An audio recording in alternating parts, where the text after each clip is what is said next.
All right, so welcome to the Beaumont City Council closed session meeting for December 20th, 2022. I'd like to open up the meeting at 5 p.m. Can we have roll call, please? Councilmember White, Here. Councilmember Voigt, Here. Councilmember Lara, Here. Mayor Pro Tem Fenn, Here. Mayor Martinez. Here. And do we have public comments regarding tonight's closed session? I have no written comments. Katie, do we have any callers on the line? I have no callers. Okay, Mr. Pinckney, can you read the items for discussion? Yes, the council will be meeting in closed session. Item B1, conference with real property negotiators pursuant to Government Code Section 54956.8. The property is 6 parcels on the northwest corner of Beaumont Avenue and 8th Street, and the APN numbers are 415-333-007, 008, 09, 010, 011, and 012. The agency negotiator, city manager Elizabeth Gibbs or her designee. The negotiating party is the city of Beaumont as a potential purchaser and Thomas Daniel as a potential seller, and under negotiation are price and terms. Also, the council will be meeting in closed session on item B2, conference with legal counsel regarding existing litigation pursuant to Government Code Section 54956.D1. One case, City of Beaumont versus Torcal LLC and Kiernan McKiernan. Case number EO77073, and B3, conference with legal counsel regarding existing litigation pursuant to Government Code Section 54956.9D1, and that is Paula Ann Wright versus the City of Beaumont, and the case number is CVR 1220471. All right, and with that, we'll adjourn to closed session.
And I'll watch you.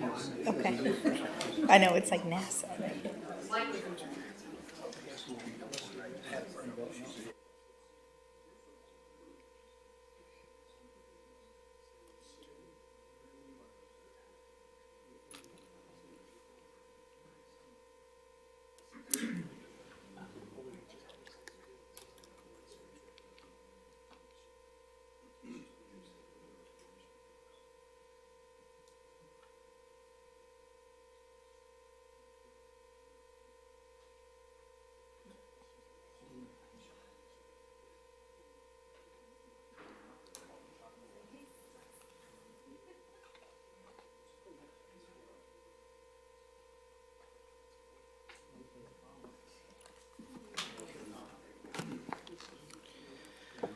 Okay, we are back from closed session. City Attorney Pinckney, can you give a report out, please? Yes, the council met in closed session. Item number B1 was a conference regarding real property negotiations, and there was no reportable action taken on item B1. Item B2 was a discussion regarding City of Beaumont versus Torkel and Kiernan McKiernan. There was no reportable action on that item. Item B3 was a discussion regarding pending litigation, Paula Ann Wright versus City of Beaumont, and there was reportable action on that item. There was a motion to defend the case, and that motion was made by Councilmember White, and the second was by Vice Mayor Fenn, and the vote was Mayor Martinez in favor, Fenn in favor, White in favor of defending, Councilmember Lara in favor of defending, and Councilmember Voigt in favor of defending. And that concludes the report out from closed session. All right, thank you, Mr. Pinckney. At this time, we'll be going to regular session of the City Council meeting, City of Beaumont, December 20th. Roll call, please. Well, we'll start at 6:03. Thank you. Councilmember White? Here. Councilmember Voigt? Here. Councilmember Lara? Here. Mayor Pro Tem Fenn? Here. Mayor Martinez? Here. All right, with that, we'll continue on. Do we have, let's start with Pledge Allegiance. Mr. Lara, would you lead us, please? Yes, Mayor. Please stand, place your hand over your right hand over your heart. It's early. And repeat after me.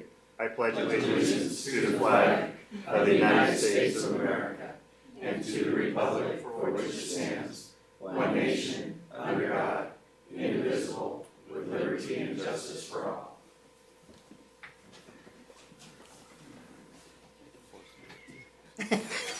Thank you for that. Do we have any requests for excused absences? Any adjustments to the agenda? Yes, Mayor, I have two. First adjustment, I would like to pull item I-8 for a future city council meeting. And my second request is to move item I-3 to item I-1, and so I-1 would become 2, et cetera. Okay, so I-8 will be pulled, and I-3 will be moved up before I-1. Can we keep the numbers the same? We'll just push it above I-1? Would that be okay? Yes. All right, thank you for that. Continuing. No proclamations, correspondence today, so we'll go into, Mayor? yes. I have a conflict of interest. Oh, okay. Or I'll need to recuse myself, although I don't legally have to, on item I-1. There are two candidates in the Planning Commission that had contributed to my campaign for council. And I don't want to show any improprieties, so with that item, I will be recusing myself on the Planning Commission. Okay, any other conflicts of interest? Yes, Mayor, I will, for the exact same reason on the same item. recuse myself from that item as well. Okay, will that be for the entire Just I-1. I-1, for the entire I-1, or just for a certain portion? For everything but the, no, for all of them. For all? Okay, same with you, Mr. Lara? Yes, sir. So Okay. just to clarify on that, I want to just state for the record, it is not a legal conflict of interest. So there's no legal obligation to recuse yourself, but it's, I understand, being done to avoid any appearances of impropriety. Okay. and I understand. Mr. Mayor? When it comes to discussing that, can we discuss the planning commission appointments first? We have more candidates for that than any of the others. Yes, we can. And That what was we my- have done in the past is when we've encouraged any of those not selected and asked them to see if they were interested in serving on any of the other committees. All right, thank you for that suggestion. Okay, thank you. Okay, anything else to disclose? All right, see none, we'll open ourselves up to public comment. We're on the public comment period. Do we have public comments written? No written requests. Rudy, do we have any callers on the line? I have no callers on the line. Okay, and no members of the audience, okay. Then we will proceed to item G, consent calendar. Items on the consent calendar are taken as one action item unless an item is pulled for further discussion here or at the end of the action items. Approval of all ordinances and resolutions are to be read by title only. First, are there any items to pull on the consent calendar? Okay, do we have any public comment on any consent items? I have no written comments. Rudy, do we have any callers on the line for consent? I have no callers on the line. Okay, seeing none, I'll entertain a motion. Mayor, I move to approve the consent calendar. I'll second that. I have a quick comment, not on any one particular item, but in general on that, Mayor, if I may. Yes, please. I just want to make sure that internally, as we refund these bonds or, release the monument bonds, I just want to make sure that we're communicating internally that all landscaping is done, all right-of-way improvements are completed before we, just make sure we're double checking. Sometimes there can be an issue with internal communication, just want to make sure we're following through on that. That's all, Mayor. Thank you. All right, roll call? Councilmember White? Yes. Councilmember Voigt? Yes. Councilmember Lara? Yes. Mayor Pro Tem Fenn? Yes. Mayor Martinez? Yes. Okay, seeing no public hearings on the agenda, we'll move to item I, action items. And we had a request to move I3 first. So we will start with I3, discussion of Finance and Audit Committee ordinance. Staff report? Thank you, Mayor. At the last city council meeting, Councilmember Fenn had requested that staff bring forward a discussion on the ordinance pertaining to the Finance and Audit Committee. And for clarification purposes, the ordinance actually says Financial and Audit Committee, but I think over the years, we've shortened it to Finance and Audit Committee when we speak about it. So when we talk about it, we're talking about one and the same. There was discussion and staff was given direction to bring back tonight a redlined version of the ordinance 1076. And so before you tonight is that redlined version.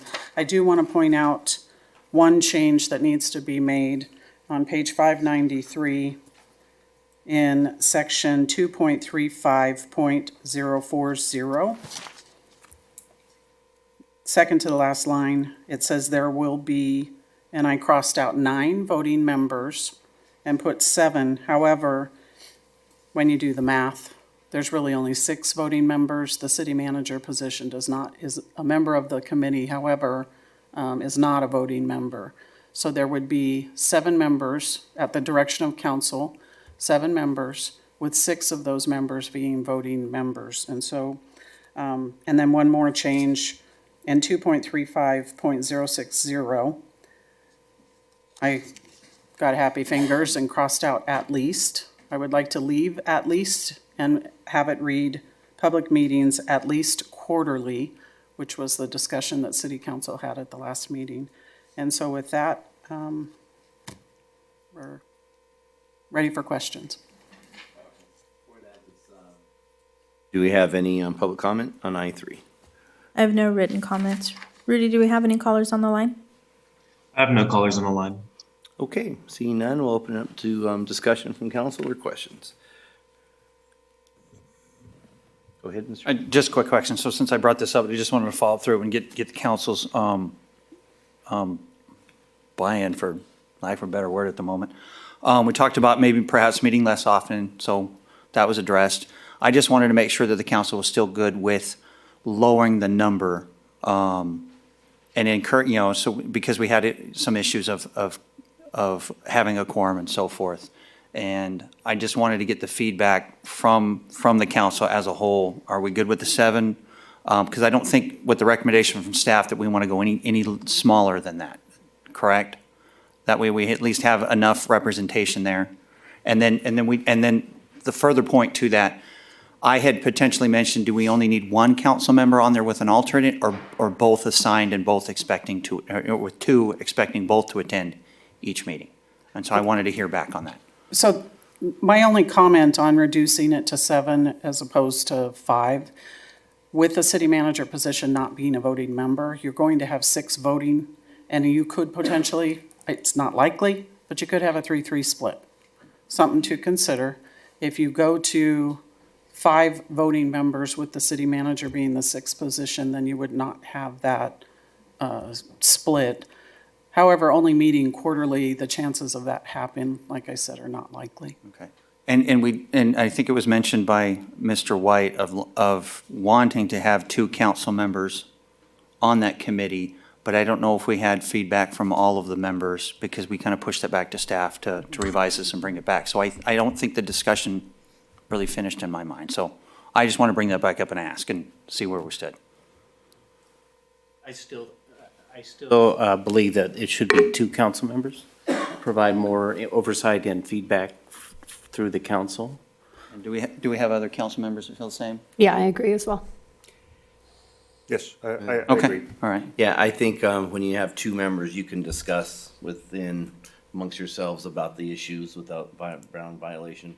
And once you take out just 1, then you have to pick 1, and then that could change on topic, and I think that brings a problem. So I like the 2 ideas. Okay. So then with that, I'd like to support it, and I would support with the 7-member committee. So that's all I've got. Thank you. Councilmember White? You want to talk? I forgot I have to unpush my button. But that's okay, because I did want to make a comment. I think that going down to 7, I'd prefer going down to 5. I think 5 would make it more manageable. I think we'd also have the issue, less of a quorum issue. But I'm more in favor of 5 than 7. But I don't need to die on that, so I'm okay if the rest of the council. Okay, Councilmember Lara? So, Councilmember White, when you're talking about going down to 5, you're talking about 2 citizen or 2 residents? So you have 2 council members and 1 treasurer, is that correct? Yes. Okay, I just want to make sure I understood correctly. And I would be okay with that as well, because we've had quorum issues in the past. I just want to make sure that we don't, that it's easier for us to get quorum with the lower number. Okay. Just to Councilmember confirm, thank you, Mayor. Just to confirm, we're talking about 5 voting members, so the total member count with the city manager would be 6 and 5 voting members. Yes. So that would be 2 city council members, 2 residents, and the city treasurer. If we go in that direction, then I would need direction on, do you want one of those 2 residents to be able to own a business in the city, or do they need to be legal residents within the city limits? Because right now, we have 5 residents, and one of which can be a business owner, not necessarily somebody that lives in the city. So that would be my only question if we went to 5. Well, here's my concern, to put my 2 cents in. The whole idea of the committee was to have transparency and to have the public in the committee. So by pulling out the number of public, I have an issue with that, because remember, with 6 voting members, you're gonna have a 4 quorum. So you can still have a quorum at 4. So even if you did have a couple of business member or community members not there, you're still gonna have 2 council members. and a manager and one resident, so you're still gonna have quorum. So I don't think quorum is gonna be as big as problem, because remember, we're going from 9 all the way down to 7, but then 4 is quorum with 6 voting members. So I think that changes it a little bit. And then I'm concerned, because as you brought up, we're gonna have community members plus, we have 2 community members plus 1 business member who owns a business in the city. So if we change it, then we're looking at 1 member, 1 community member, and possibly 1 community member or business member. And I don't know, the whole idea to me is to have public input, and I'm a little concerned taking the public out of that. So I would prefer to keep it at 6, and knowing that the quorum's gonna be down to 4, that seems more reasonable to get than to not. But that's my 2 cents. Is it a quorum of voting members or all members? It could be either, so you could set it up so that a quorum would be the majority of the body, which would be 7 or 4. Even if People only would be a quorum. 5 are voting? Yeah. Go ahead, please. And then to that, our current requirements, when we're filling a position, we're looking at a resident or a business owner, and that business owner is its own seat, is that correct? So the way the current ordinance reads is, in section 2.35.040, the 7th committee member shall either be a city resident and/or he or she must own a business operating within the Okay. city. So there's or. If it's, if the or's in there, I'm okay with it. I just didn't want it to be, you know, seat A was this, seat B was that, you know, and so forth.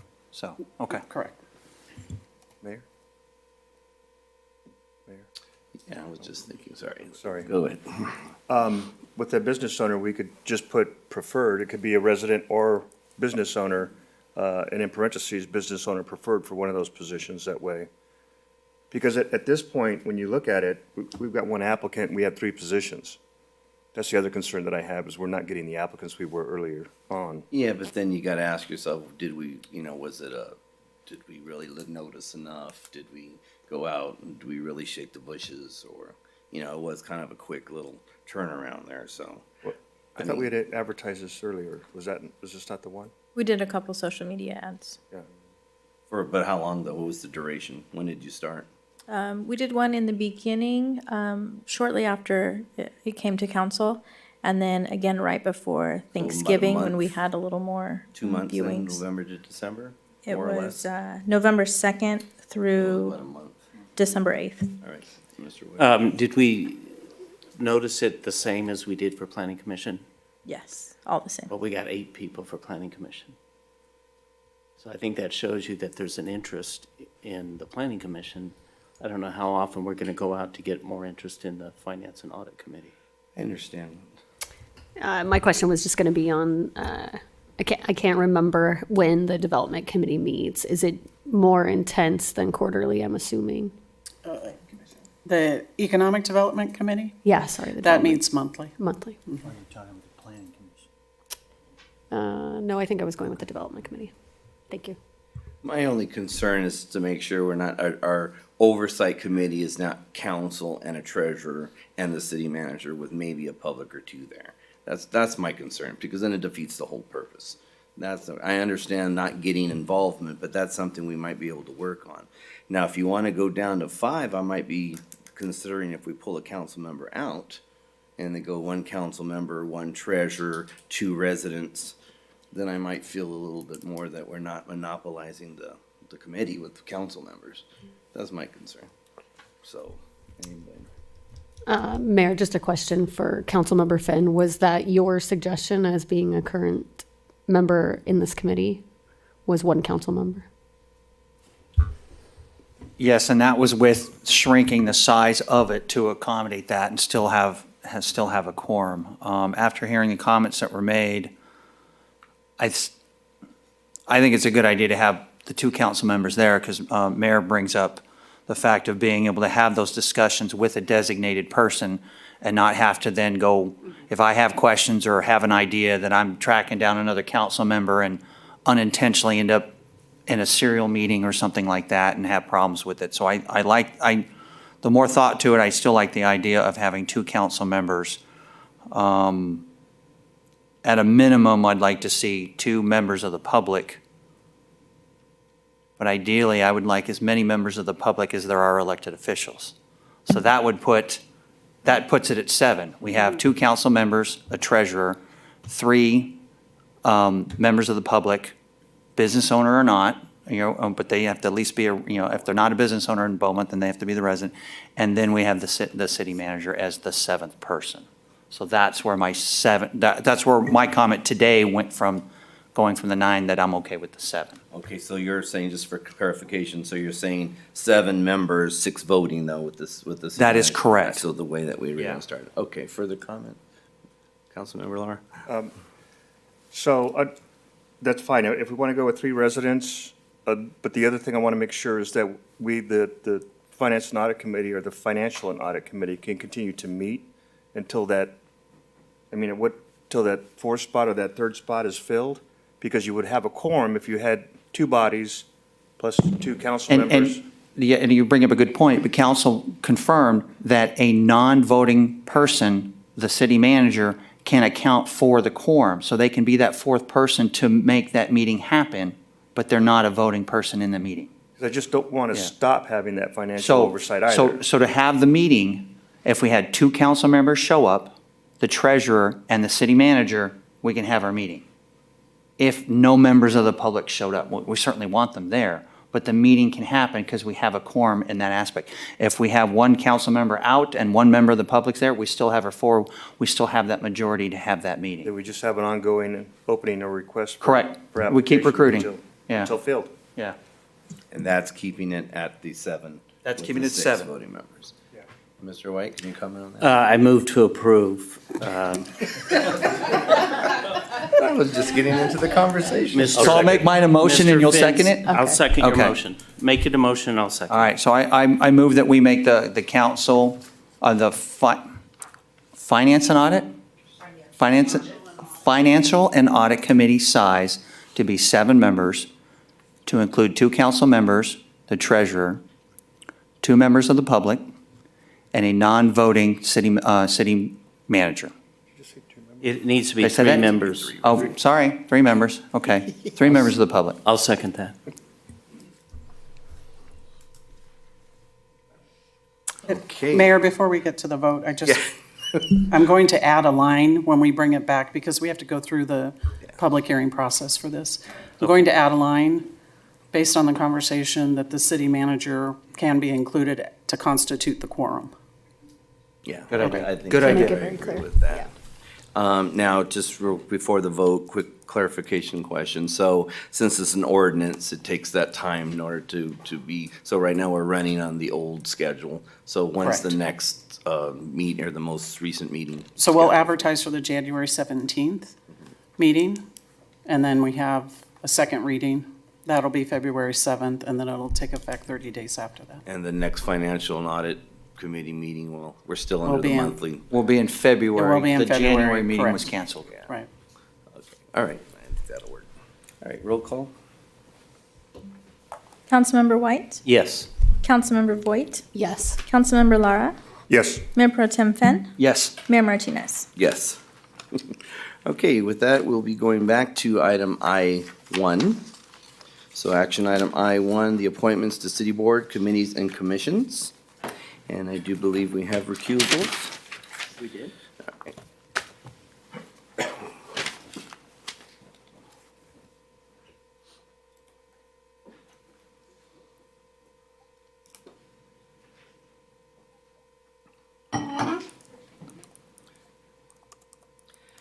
Okay, so here's how I would like to conduct this. So what I'd like to do is allow about just a 1-minute brief introduction from an applicant to the council in order of appearance on the staff report.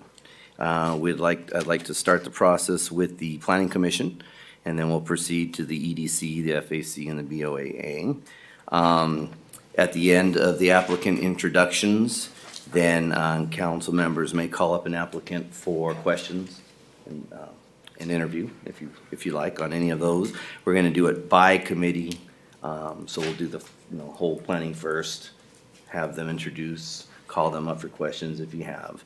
Then at the end of that point, we will have the nomination period.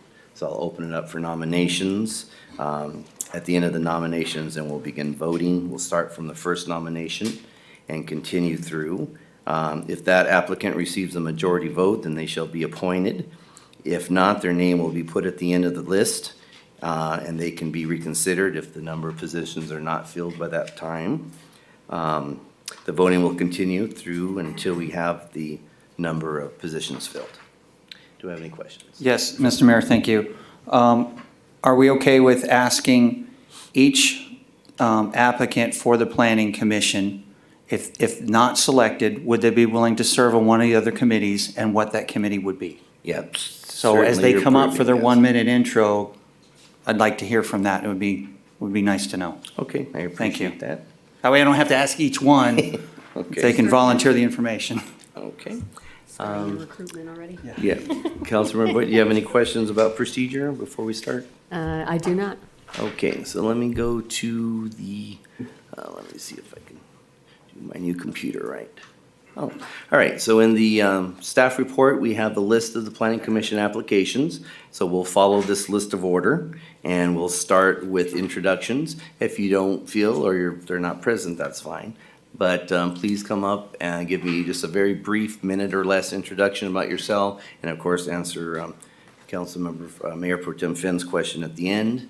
And then at the end of that, we'll see if there's questions for applicants. All right, so we'll start off. Mr. Mayor, I'm sorry, can we do a public comment really Oh, quick? yes, we Because do. I do have one for this. Oh, we do. Do we have public comment? Yes, sir. Oh, well then let's do that. So let's open public comment at 6:28 PM.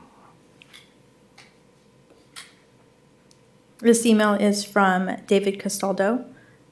He says, I respectfully request that the Beaumont City Council forgive me for not appearing tonight in person or via Zoom.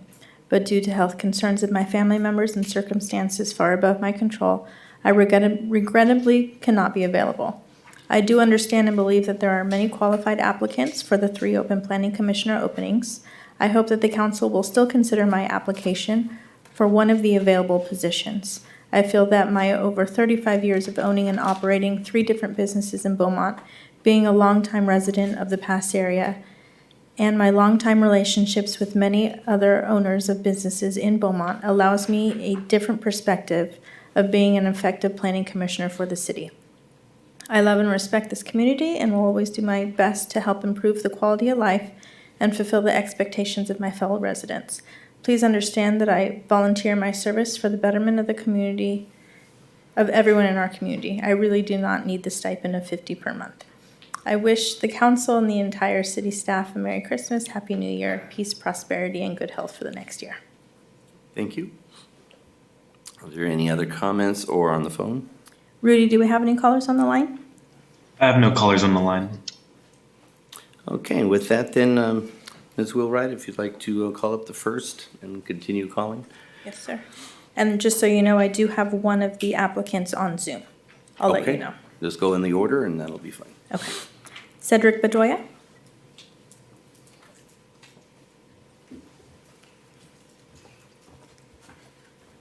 Good evening, City Council and Mr. Mayor.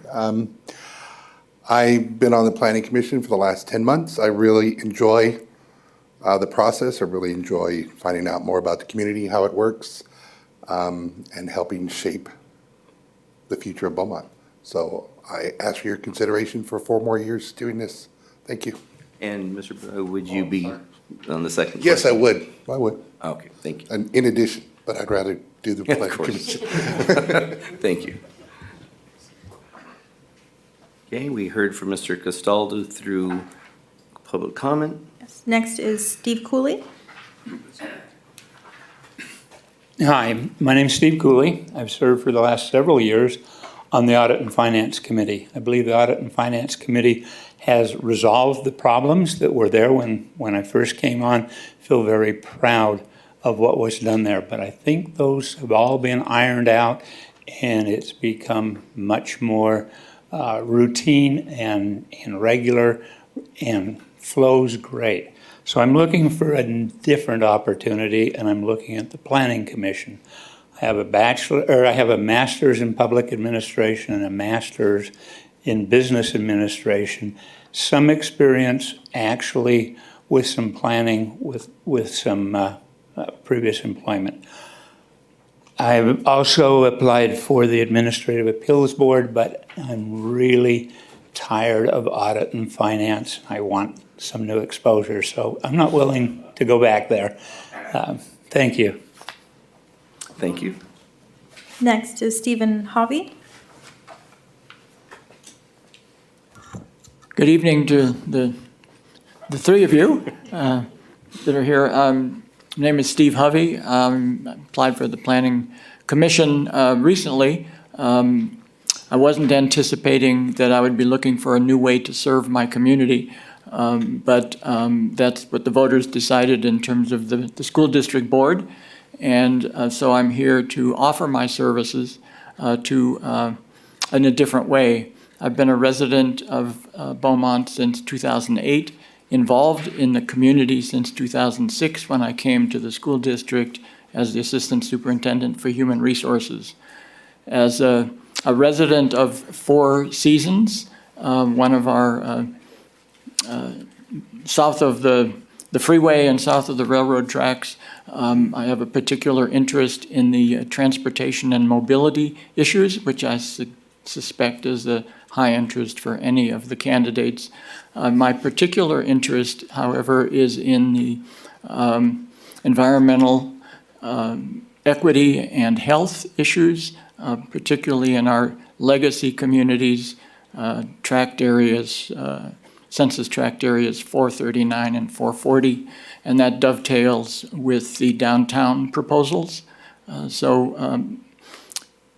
That would be my particular focus as a member of the Planning Committee. Thank you. Okay, and Mr. Hovey, could you, on the second part, would you be willing to serve on another committee? At this point, I would decline because I haven't looked into what the role is, and it would be inappropriate to volunteer. Thank you for your honesty. Thank you. Next speaker is Alan Copeland. Good evening, Council. My name is Alan Copeland. I'm applying for the Planning Commission. Yes, by the way, I would accept the financial and audit. I have over 25 years of experience serving cities in planning areas, public works, financial, even traffic studies. I'm currently working as a commercial real estate broker in the Pass area, so I'm involved in environmental issues as well. And rather than go on, you have my application with my bio, and I'm here to answer any questions. Okay. Thank you. Thank you. We'll bring you up if we decide. Thank you so much. Next is Dustin Nerschel.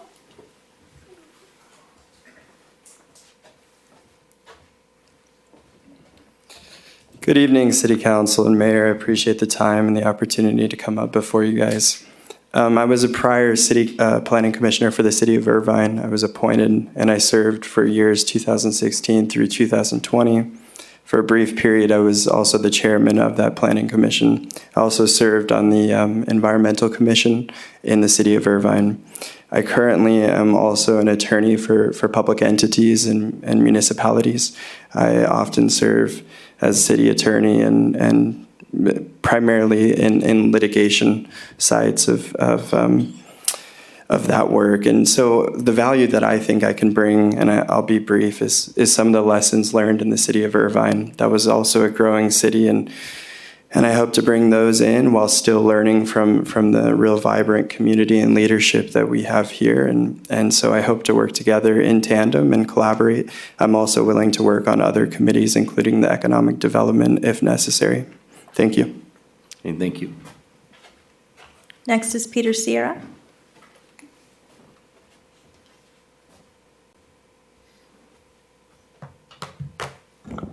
Good evening, folks. My name is Peter Sierra, and I'm a 20-year resident here in the city of Beaumont. My wife and I lived on the east side of town for the first 19 years that we lived in this city. And over the last year, we were able to purchase our first house, and that would be on the west side of Beaumont. Over the 20 years that I've lived within this community, I've seen a lot of change. I've seen tremendous growth.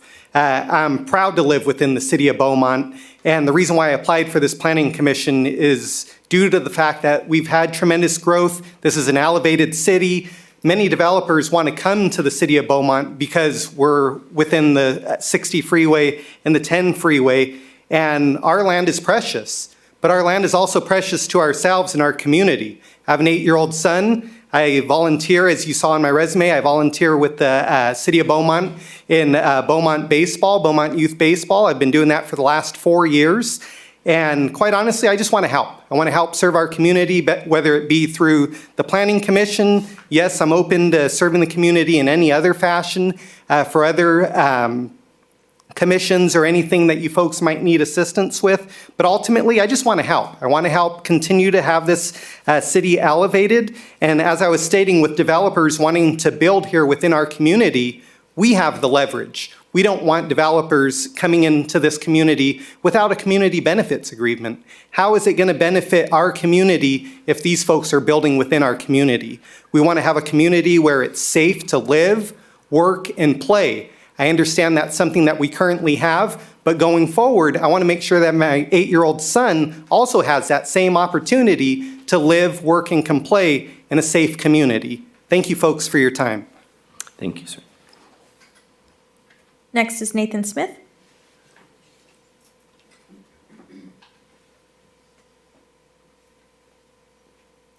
Good evening. I've had the pleasure of being able to serve on the Planning Commission in the past. I'm looking forward to being able to do that again. For some of my background, for some of the newer members on our council, I did come up with an engineering degree in civil engineering. I've worked for private developers for both government and for public development. I've worked on this commission, reviewing cases that come up. And in my current role, I actually do write conditions and review projects. So I've been very familiar with all aspects of the development process from projects, starting up from design to reviewing them to make sure that they are compliant with the city codes, ordinances, and so forth. Over the last term, we've had some really interesting, I think, cases, some really challenging things that we've had to tackle. I think that we've done this professionally, effectively, and with the focus being on what is best for the citizens and what is best for the city. I'd like to be able to continue to do that work, with the general plan was approved and really making sure that's implemented and hopefully within to the next steps of, kind of some further elements on that. So I do look forward to hopefully being able to serve the community further again.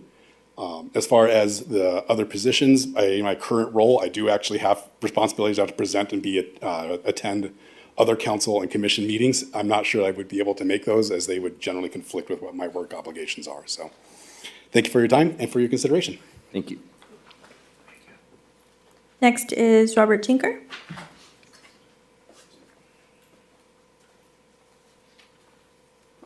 Mr. Mayor, member of this council, my name is Bob Tinker. I've been a member of this community for over 40 years. I served 8 years on the Planning Commission. The last couple of years, I was the chairman of the Planning Commission. I was part of the rewrite for the general plan, which is, as you know, has changed the zoning.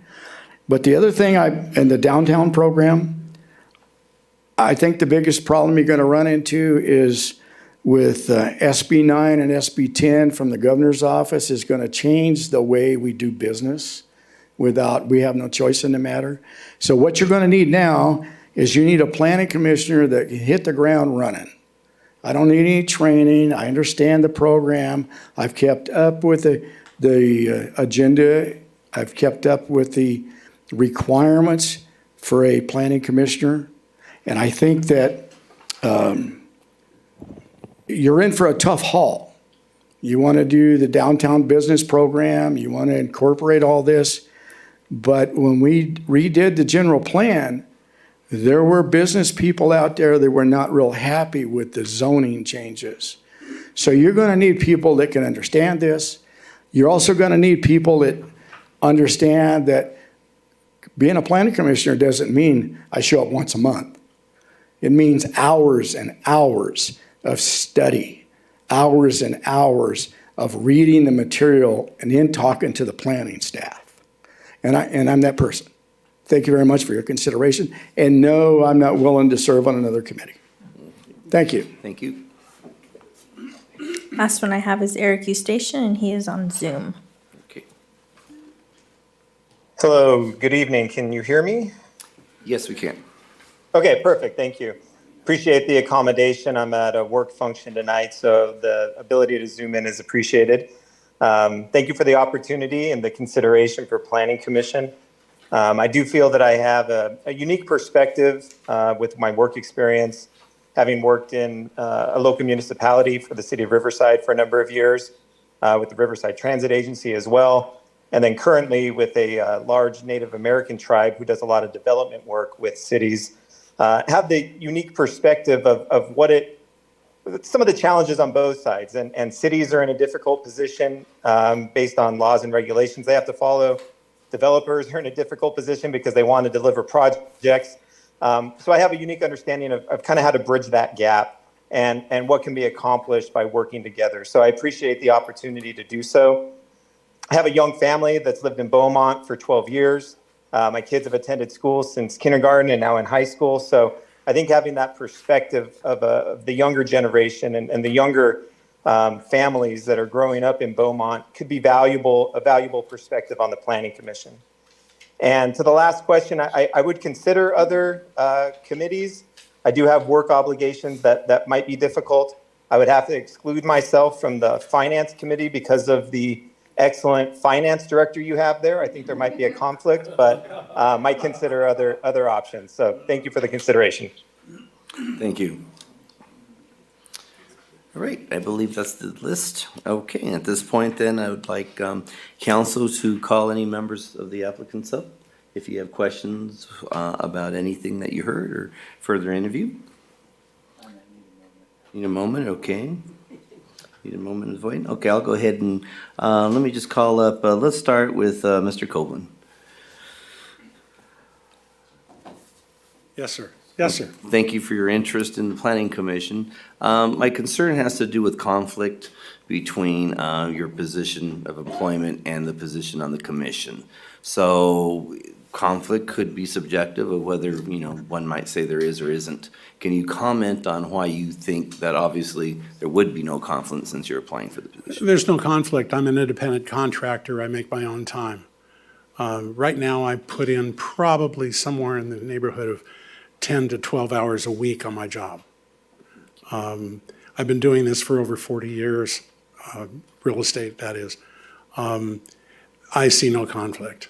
And you don't see any conflict in the fact that you're a commercial broker and you're making decisions on commercial properties and so forth? No, I see that as an advantage, actually. I have all the education behind me. I have the experience and the objectivity. I also do not do business within Beaumont. Okay, thank you for that clarifying. Anyone have something for Mr. Copeland before we? Mr. Mayor, could I just ask for a point of conflict with the city attorney? Mr. Copeland does sit on the Economic Development Committee currently. Would there be a conflict, or would he need to leave that committee in order to be a planning commissioner? I don't think that it's an incompatible office. So one does not oversee the other. All right, thank you, Mr. Copeland. You may be seated. Thank you. Okay.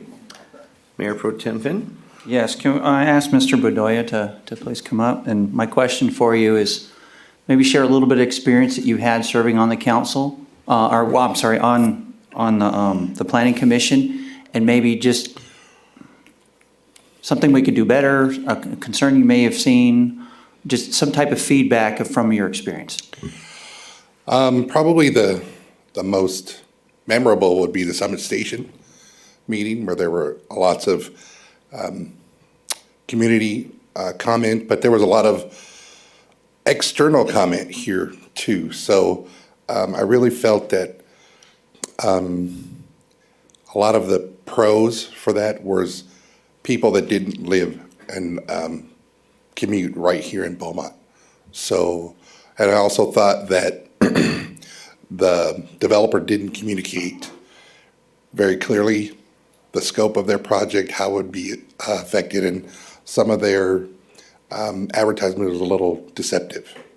So I felt that was probably the most difficult because in meeting with talking with the developer, I could kind of see what they were looking at, but the way they communicated to the public, I didn't have a large sense of trust with them. And then how to improve the planning commission. I think the city staff do a great job giving us information. They send us out the packets in a timely manner. You know, they even said, do you want, you know, paper, electronic, however we want it. So I don't think I had a bad experience yet, so, which is why I think I just got my feet wet. I really got a kind of a pulse. Talking to the public, other things that they're concerned about, which is why I wanted to reapply. All right, thank you, I appreciate your Thank you very perspective. much. Great. Councilmember Voigt. I'd like to call back up Mr. Nerschel. Sorry if I pronounced your name incorrectly there. You actually got it right. Excellent. It's like a whole bunch of consonants in one vowel, so it's impressive. Thank you. I just wanted to kind of hear about your prior experience in Irvine and maybe similar along the lines that Councilmember Pham just asked Mr. Bedoya on maybe one incident that stuck out to you and something that you were intimately involved in. Yeah, absolutely. Thank you for the opportunity. Irvine is a large, diverse city. There's a lot of unique interests. And one thing from like a planning perspective, I think I could start there and kind of build off of it. We had this Irvine business complex, and it was intended to be higher density, multi-use. And the idea was it was supposed to be this business node, this multi-use, higher density area. And over time, it kind of eroded, and it became this desire to kind of inject residential use into that node. And on the face of it, one development application allowing that through was okay, but over time it became an issue where you're having an Amazon warehouse right next to, a multi-family development, and that became problematic. And then you start to lose your identity. And where I'm going with this, well, for that specific area, where I'm going with that is there was a purpose and a reason behind developing the IBC as the IBC. And as it changed, we lost that. And so again, I think where I would draw the parallel to Beaumont, a city that I love and have a young family here as well, is it is also growing. And there will be pressures to make some small minor adjustments, some exceptions. And I think it's imperative from the beginning to plan appropriately for the traffic that will result from a lot of the new development, and also to be rigid and disciplined in our planning approach. And generally, the general plan and the philosophy that's really driven by the public here. So again, I think we kind of bowed down to some pressures at times. And I think if we would have stuck to our roots and our game plan, perhaps we could have avoided some issues that did occur. Not a lot of people did great work, nothing to take away from the city of Irvine.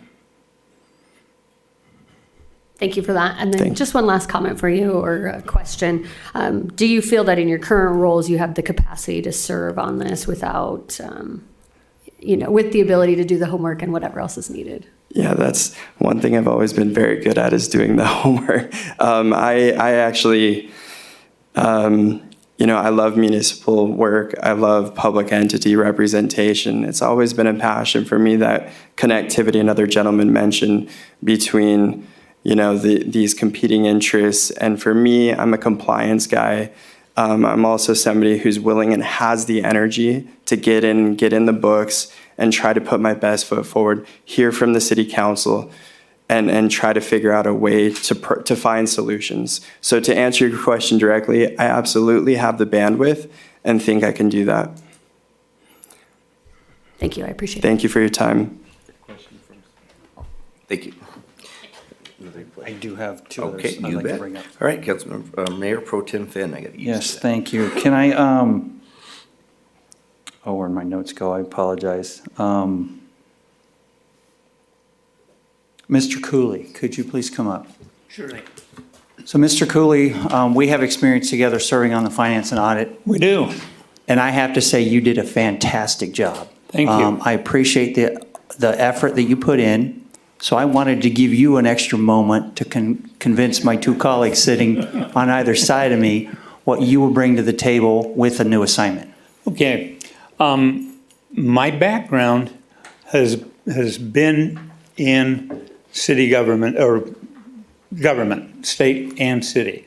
And for a period of time right after business school, I worked for a man who owned all the malls along the Intermountain West, and that company was purchased by General Growth, which was a huge mall and residential developer. While working there, I helped develop a number of communities that, while they were owned by a company and they were mostly rentals, I saw the community that was built there, what went into making it a good place for people to live, and the offsetting part of the businesses that were there, and how the two of those mesh and come together. I worked on a community that was built on the top of a mountain in a remote place in Wyoming. We built a community that housed all the construction workers as they built a coal or a natural gas sweetening plant. These people came from all over the country, mostly the southeast. We provided all their housing, all their services. We functioned as our own police department, but we were 72 miles from the closest town. That threw in so many different kinds of people. We went through the problems of having uncontrolled gambling, through the problems of fighting and knifing, and we worked that out to where the last 3 years of that project, there weren't any problems. And that's what I'm seeing happening in Beaumont. We have the people in Beaumont who have been here forever. It was a nice little idyllic farm, rural community, and now they're being overrun by all of these people moving in, not just us retirees, but the young families. And there's going to be those clashes. And somehow we have to make that mesh, we have to make that work. We've got to have some attitude with warehouses, that they're not all bad, they're not all good, but we're going to have warehouses and they're going to be somewhere around. And if they're not in Beaumont City, they're going to be somewhere. And all those problems are going to flow into Beaumont. I've dealt with those. I did the same thing as a fraud investigator. You've got to take everybody's input and you've got to be able to find a way that they work together in a way that maybe nobody walks away 100% happy, but they all walk away feeling like they were heard and their attitudes were considered. And I think that's a key thing that's happening in Beaumont. It took us a lot of work, a lot of effort to clean up the problems in the finances in the city, to where when I talk to new people that move into Beaumont, it's not the first thing we hear is, holy crap, you were raided by the FBI? That's gone. We don't get that anymore. And, you know, our clean audit, we're going to run and do that. And I think that's where we've got to come with the transitions that's got to happen in making Beaumont a place that serves the needs of these diverse groups. Okay, appreciate it. Thank you. And go ahead and a second. And the last one, Mr. Sierra, could you please come up? And so you've got some stiff competition with people who served in this capacity and so forth. What different perspective can you bring and what value added can you bring to the commission? You know, I wear glasses, but my eyes have truly been opened tonight, seeing the stiff competition that you speak of. I'm taking mental notes on the folks who have spoke before you folks, because I appreciate each and every one of their experience and the ability that they have to offer you folks as well. To answer your question, I'm an average working class person. I've lived here in the city of Beaumont, as I've stated, for the last 20 years. And my job on a daily basis is to make sure that the workers that I represent have a good, safe, working community to live in, work in, and play in as well. And the reason why I'm passionate about trying to become on the Planning Commission is that, as I stated, I have an 8-year-old son, and I'm in the community quite often. I coach at Beaumont Youth Baseball. Currently, I'm in Yucaipa helping those folks coach for basketball. Right before, I'm on vacation this week, so right before I came to this meeting, I was at Mickelson Park playing basketball with my son and a few of the community children out there playing. I don't have degrees and I don't own a business, but what I do is I have a connection to my community. And I have a vested interest in seeing that the community is continue to elevate as we go forward. And that, as I stated in my opening comments, that we hold the developers accountable, that we have a precious prize here within our land. And our community members are very precious as well. And we don't want to sell, not saying that we would sell anything down the river, but we want to make sure that we do get a benefit for these developers building within our community, such as the community benefit agreements. I was paying attention to the Summit Station that was mentioned earlier, and being a coach at Beaumont Youth Baseball, I applaud that we did not approve that development for the reasons that we did not approve it. And I also applaud the council members doing their due diligence and seeing that the baseball field that they were offering us wasn't really the money that they were providing us to build a new baseball field wasn't exactly thought out thoroughly. So to answer your question, I'm just an average working class guy, but I have a connection with my community, and ultimately I just want to serve my community in any capacity possible. All right, very good. Thanks, sir. Okay, thank you. I'd like to call back up Mr. Smith.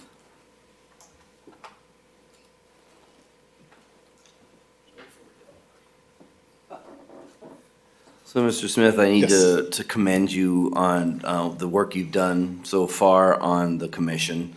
Mr. Smith led the commission through the Summit Station, and I want to applaud you for the way you did that. In fact, I modeled a lot of my stuff after yours, so I thank you for that. When I'm looking at a commissioner, I'm looking for objectivity. I'm looking for commissioners that are neutral, that will listen to the facts that are presented, and then make decisions based on that. Not preconceived, not heavy, anti-this, pro-this, because we're looking for the benefit of the city.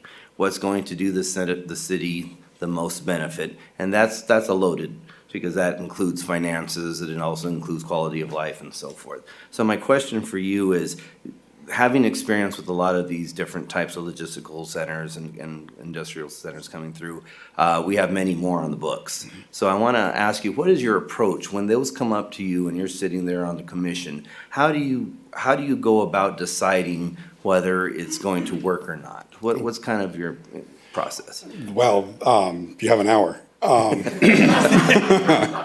mean, there's so many factors that have to go into it. You know, the role that we're given, we have to be objective in whatever we are considering. But you have given to the Planning Commission, our job is to check for land use compatibility. So, you know, while there are financial interests, while there are, you know, the economic development aspects of it, those aren't the primary things that I focus on. It's whether or not that what is being proposed, is it compliant with the plans that we have? Can it be made compliant, you know, with the changes that they're requesting? And then is the mitigation for a project appropriate for what it is? You know, that it varies from a lot of things. So you can have, you know, someone's proposing we had a lot of these years ago, was a daycare center for 12 people next to, you know, maybe a community that had other sensitive receptors. And the thought that goes into, is that an appropriate use for that parcel and that landowner, you know, outweigh the harm that it may cause of somebody else? Is it, you know, consistent with what the intent is? I try to always think, I'm going to just blast through as many points as I can at this point. But, you know, for anything you do, you have to look at the big and you have to look at the small. If you're looking at a warehouse and saying, you know, there's a piece of land that's zoned for a specific thing, and this is that specific thing, you know, how can I make a judgment on that? I'd also have to look at, if someone came in with a single-family home on an undeveloped lot and wanted to build a single-family home, can we just say no because we don't want more homes? You know, the rules have to apply equally for any project, regardless of size, scope, location. And it's just a matter of making sure that we can make it consistent with the goals of the city. There's some flexibility that's offered when they are asking for general plan amendments. You know, those are big. I think they need to be handled very carefully. They need to be handled very thoughtfully and not just, you know, approved as we move through. You know, and then, you know, when we're more consistent, it's a little bit more straightforward. It's just, is the mitigation for the potential impacts adequate for what the community's expectations are. So I try to come in with that. There's no real set answer to it because every case is different. Every case is unique. Every piece of land is going to impact somebody else in a different manner. And, keeping that open mind to it, to hear what the discussion is, to talk with staff, kind of use that previous knowledge, it's how I approach things as I move forward. Right, well, I appreciate your candor and and details, and you made a point where what I was hoping I would hear is the fact that the commission has a duty and you look at the land use and that's your job. And then when it comes to council, we'll decide on, economic factors and that kind of stuff. But I appreciate you separating that duty there. Anyone have a question for Mr. Smith? All right, thank you. Thank you. All right, so first, do you have another person? Oh, sorry. You're good? I'm You're good? good on questions. Okay, so what I'd like to do first is start the nominations by nominating Mr. Smith as their first nominee. And then I'd like to go down and we'll go to Mayor Pro Tem, to Councilmember Voigt. You give me one name and we'll just keep going until we have no more names to nominate. Because we have to compile a list of nominations and then go and start to vote according to our ordinance. And Ms. Wheelwright, am I correct at that? Yes, sir. Yeah. So we give a name, we compile a list, we start at the top when we're done nominating, and we vote. We'll continue our voting process until we have our three applicants that reach majority. So let's do nominations first, and then we'll go into how the vote works and what our quorum entails. So I nominated Mr. Smith. Next nomination? I would like to nominate Stephen Cooley. Okay. I would like to nominate Bob Tinker. I'll nominate Stephen Hovey. I would like to nominate Cedric Bedoya. I would like to nominate Peter Sierra. And Nicole, you're taking the numbers down, right? Correct. Because I lost track somewhere. We're at 5 so far? We're on 6. We're on number 6. Yes. Okay. And we can stop at any time, or we can continue and make our list in order. I'll nominate next, let's see, I did Mr. Sierra. Yeah, she nominated You Mr. Sierra? Sierra. Yeah. That's what Yeah. happens when I lost track. Mr. Eustachian, And I'll nominate Mr. Castaldo. is that complete? We have 8. 8, okay, if we have any more nominations. If not, then we'll talk about discussion of voting, okay? So the voting then, we start with the first that was nominated and continue, so we'll take a vote. Mr. Peatney, can you let us know what a quorum entails? How many will we need to be successful?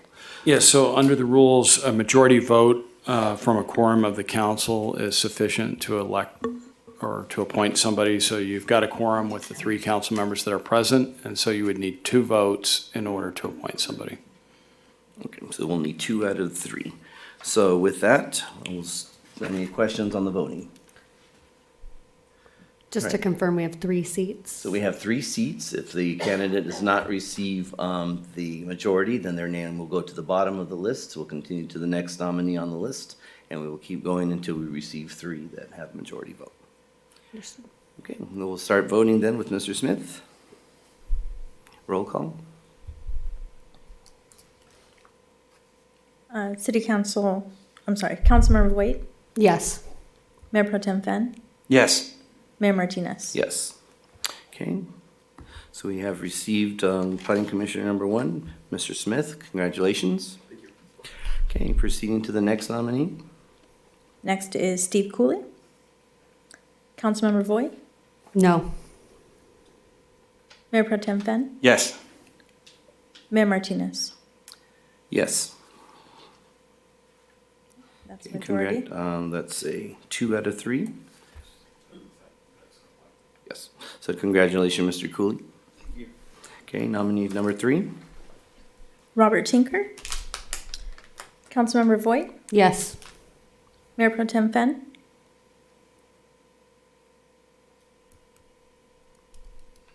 Yes. Mayor Martinez. Yes. Okay, Congratulations, Mr. Tinker. You have also achieved majority. Our 3 seats for Planning Commission have been filled. Nathan Smith, Steve Cooley, Bob Tinker. Congratulations. For those that did not make it through, for those that said yes, you wish to be considered, as we go on to our next EDC, feel free to put your name into that if you feel, and I'll talk more about that when we get there. All right, we're good. All right, congratulations. Thanks for all that came, looking for the Planning Commission. Again, we have many other spots open on other commissions, and if you're interested, I surely, strongly suggest sticking around. All right, so that moves us to the next for EDC, I believe. That would be the Economic Development Committee. Let me see, yes, that's correct. All right, so let me switch. So can you go Mayor? ahead? Go ahead. I believe Councilmember Lara only recused himself for Planning Commission, is that correct? No, I think he said. He said all of I think them. he said all. He said all of them? Okay. Laura was all, I thought White said all. Well, I thought Councilmember White said all. Okay. White said all, and then I He did, believe and Laura then- said And me then, as well. oh, then he added to, okay. I think Okay. so, but that's okay. John's going to confirm Okay, before we just move to on. make sure. How many spots for this one? Oh, boy. All right, I lost my. All right, hold, this is, so we have 3, let's see, under EDC. We have three business, a community, and a local development, developer. And I'll have Ms. Wheelwright explain that in a second, as soon as I get my computer working, because I lost my screen and I might need IT up. Do you want me to grab your laptop? Hold on, I think it's just probably me. It's me, I got it, thank you. Okay. Okay, so they are recused, correct, Mr. Beaton? That's correct. Okay. All right, so going with EDC, so can you explain, Ms. Wheelwright, how many positions we have open? And the applicants and what position are they applying for? We have 3 Beaumont Business Community Member vacancies, 1 Community Member Non-Business vacancy, 1 Local Developer / Economic Development Rep vacancy, and then 2 alternate member vacancies. And we have received 2 applications for the Beaumont Business Community Member and 1 application for the Local Developer. Is that also the county position as well? Because we had one for county that Mr. Moran was applying. Yes, that is Mr. Moran's. Is that his? That's the seat that he has been on. That's the yes. title. And he has requested to be that position again. Okay. All right, so at this time, is there any members of the audience that would like to put their name into consideration for EDC? Mr. Rader? Against my wife's wishes, I'm sure. So you have your name for financial and audit, so are you wishing to put for EDC as well? Yes, sir. Okay. Any others? Okay, seeing none. At this time, we'll again allow applicants to come forth and give us a brief, very brief introduction. And also answer Mr. Mayor Pro Tem Fenn's question, if you're willing to consider, we have left after this Financial and Audit Committee and the VOAA as well. Okay, so go ahead and let's call up our first applicant. Mr. Beneke sent in an email this morning and sends his regrets for being able to attend this meeting. Okay. And I don't have any email from him. Okay. So I'll move on to the next, which is Stephen Millman. Okay.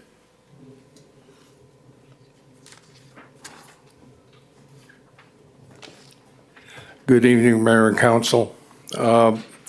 As you know, I have served as past chair of the Riverside County Council on Aging, and I'm a California senior senator in the California Senior Legislature. But this is my home, and I've been interested in development of the community as long as I've been here. In 2014, I was on the original committee which pushed for a new fire station on the west side of town. In 2018, I was on the committee which reviewed and recommended the excellent general plan which we have adopted. I am very impressed with the work of the council and the Economic Development Committee on moving our community forward, elevating it, as you will. And I would like to help. Thank you. Thank you. Mr. Moran is not in attendance this evening, so I'll move forward to Mr. Rader. Thank you, Mayor and Council.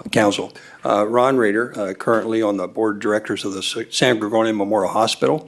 I'd like to apply for the non-business member or an alternate. I was on the 10-year plan commission, as well as intercity,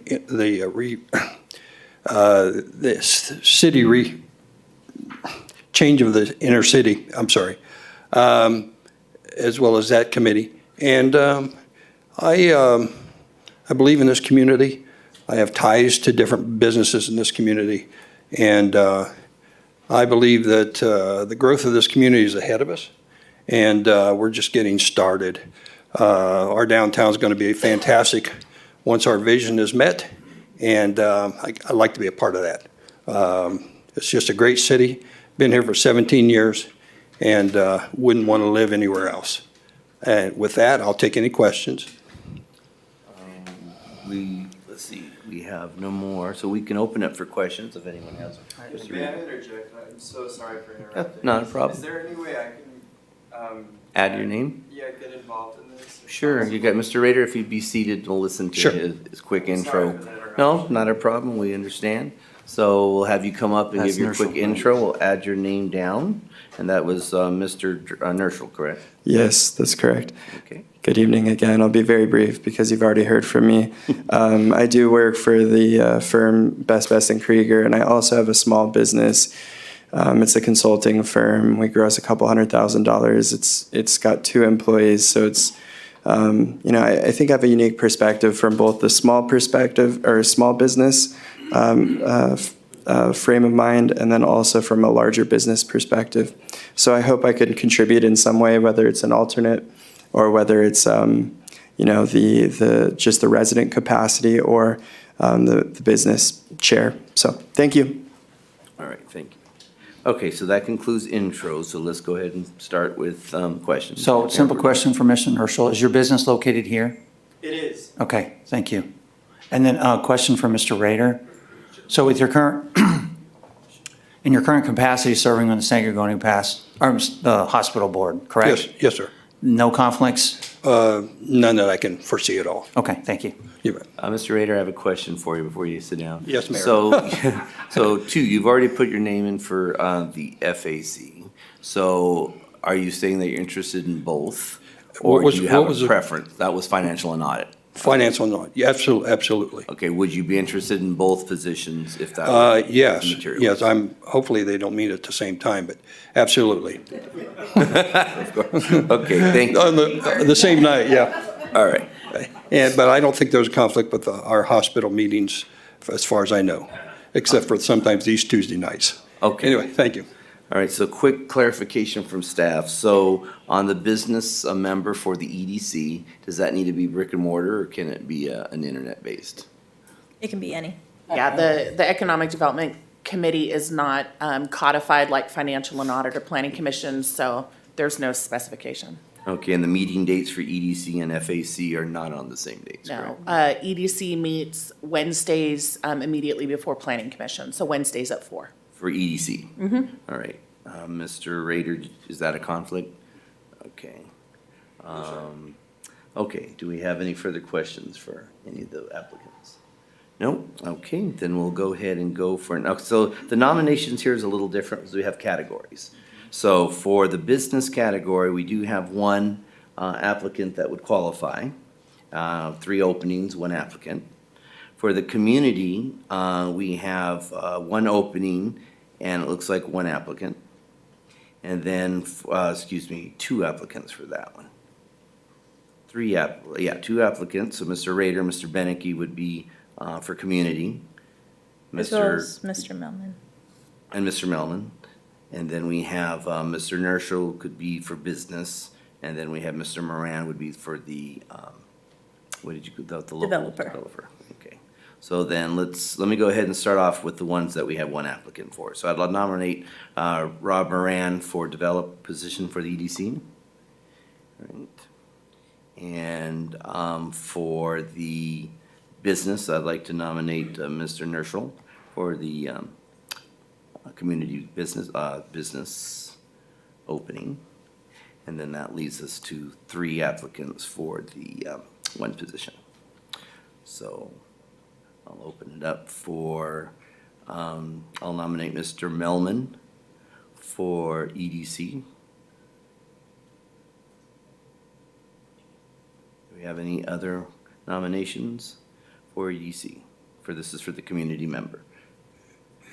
That's going to be my choice, Mr. Mayor. Okay, so we only have one nomination then. So let's go ahead and take vote. Councilmember Voigt? This is for, which one are you starting with? I'm sorry. Which would you like me to I'll start just with? go ahead and start with Mr. Moran for the developer. Okay, so for the developer position, Rob Moran. Yes. Councilmember Voigt? Yes.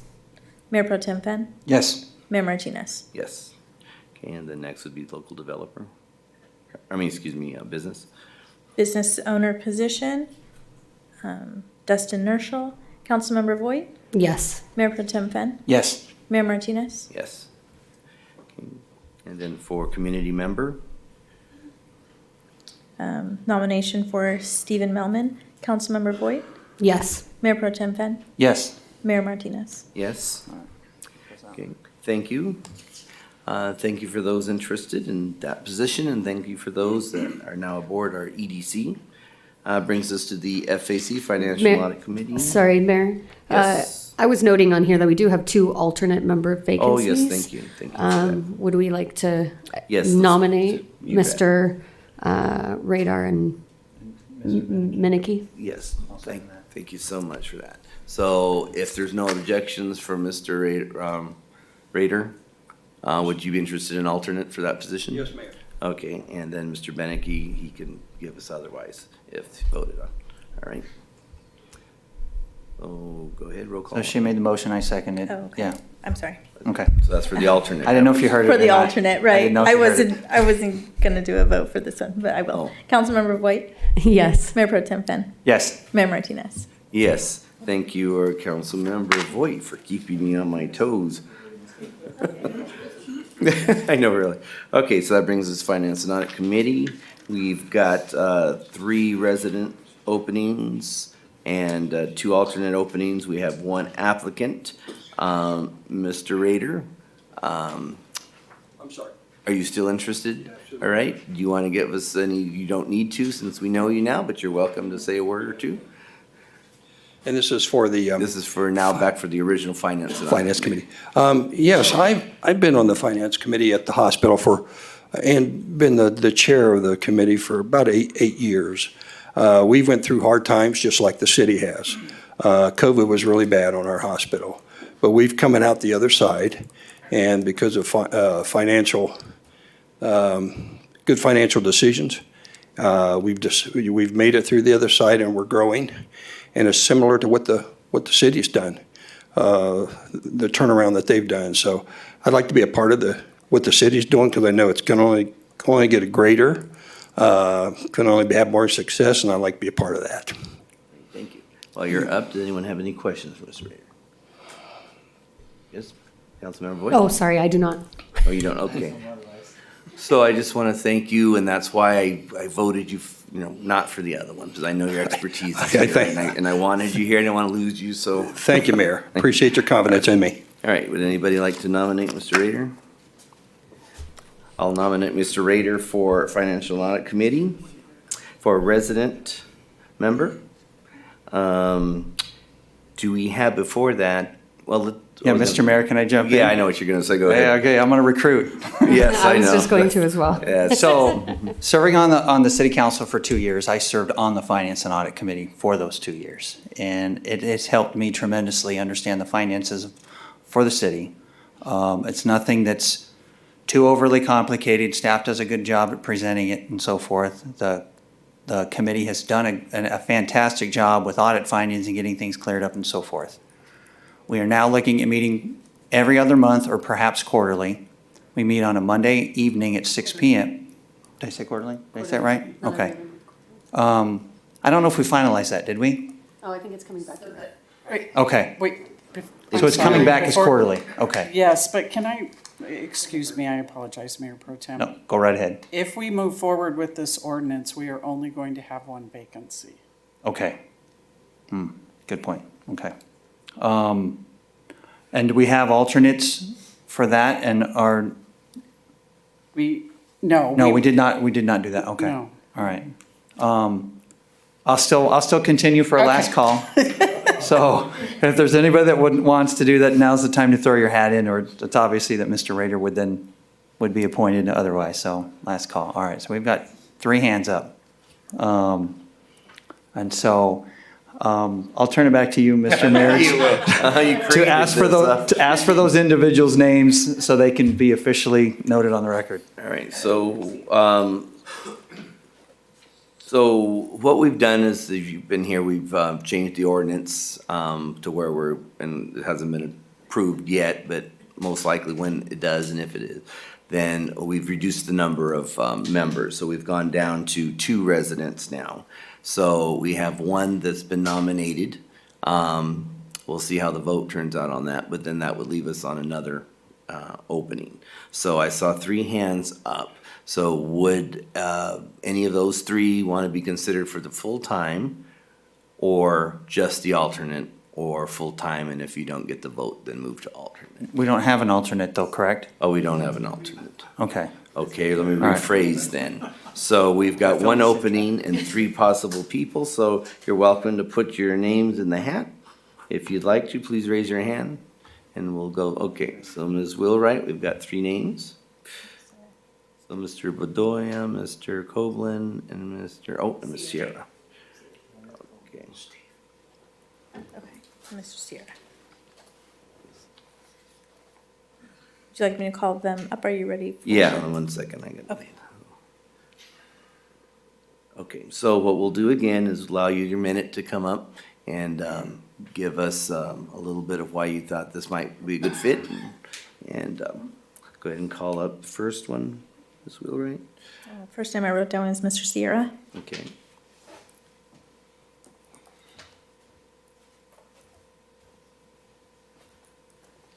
Good evening, folks. I've spoken to you prior today. I would like to thank Ms. Voigt for nominating me for the Planning Commission. I truly appreciate that. At least I didn't completely strike out there. But ultimately, even if I strike out in this position, the whole reason why I'm here is just I want to try to serve our community. As I've stated numerous times, I volunteer within our community. I like to help out our neighbors when possible. So if it's possible to be on this committee, I would truly appreciate it. But as I understand, I'm up against very tough competition. And if I don't get chosen for this spot, I'll go back home and make sure to do my due diligence and put my hat in the ring at another time. Thank you, folks. Thank you. Mr. Coblin? Well, first of all, I don't have any foreseeable conflict. I think Mayor Pro Tem's definition and attempt to get more people to volunteer sold me. I think I do have a strong financial background, several years of experience, and I think it's a great opportunity to learn how the city functions and to serve the community. And I've only been here for 5 years, but I plan on being here maybe another 25. So hopefully. Thank you. Mr. Bedoya?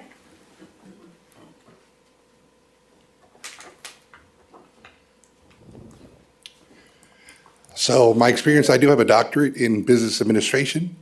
I understand finance. I deal with challenging financial issues in healthcare, out in and out, government service. I do have a passion for serving this city, and I would feel I'd be an asset to the Financial and Audit Committee. Thank you. Thank you. All right, so we follow the same procedure, so we have one nomination, but we're gonna go back and do any type of interviews. So does any council member want to ask any of the three applicants any questions? Good, okay, anything, okay. With that then, we have one nomination, we're looking for a second. Mr. Mayor, I'd like to nominate Mr. Sierra. Okay, do we have any other nominations? Yes, Mr. Mayor, I'd like to nominate Mr. Bedoya. Okay, and I'll nominate Mr. Copeland. Not all of them up there. All right, so, and then remembering that Mr. Rader was on the first nominee. So I have Rader, Sierra, Bedoya, Copeland. With those nominations, we'll take roll call with the first applicant.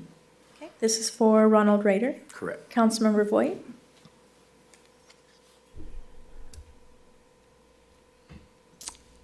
No. Mayor Pro Tem Fenn. No. Mayor Martinez. Yes. With not a majority reached, second nomination. This is for Peter Sierra. Councilmember Voight. Yes. Mayor Pro Tem Fenn. Yes. Mayor Martinez. No.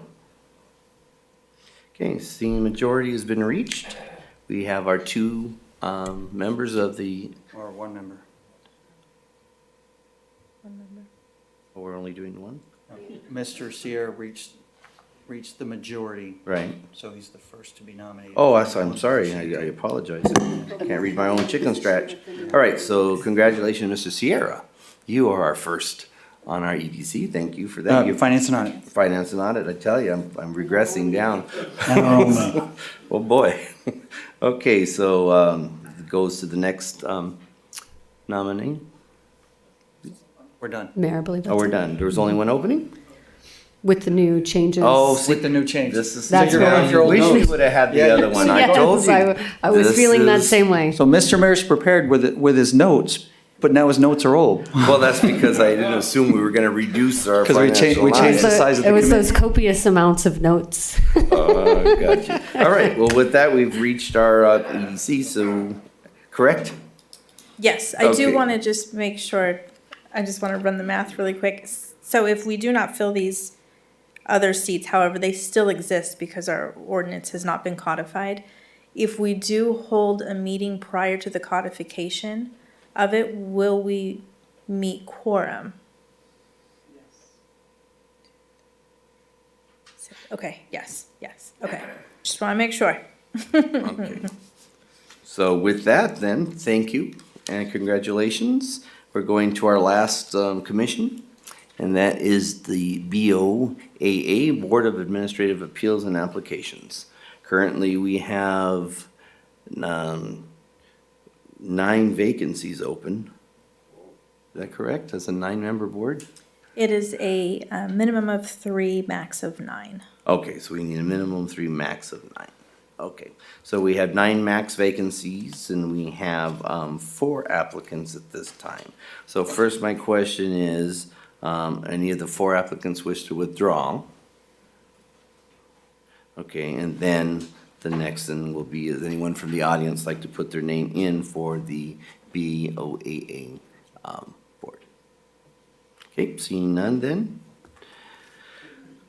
Would, let's see, so we've seen our applicants, you're welcome to waive your introduction if you've come up before, but you're welcome to come up and give us any insight about why you want to be a part of this board.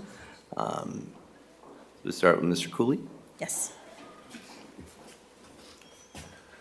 I've been involved in administrative actions for years. I've actually prosecuted hundreds, adjudicated dozens, and I'm very strong on the idea that everybody gets an opportunity to have a say, and they have to look at what the the codified laws are. You have to look at what the good and the bad is in order to make those decisions. I thoroughly enjoyed that. It was probably the best job I had in my life, and wished I could continue to do it into retirement, but I was mandatorily out because of age. I think I'd do a particularly good job on it. Thank you. Next is Mr. Copeland. Okay. Good, okay.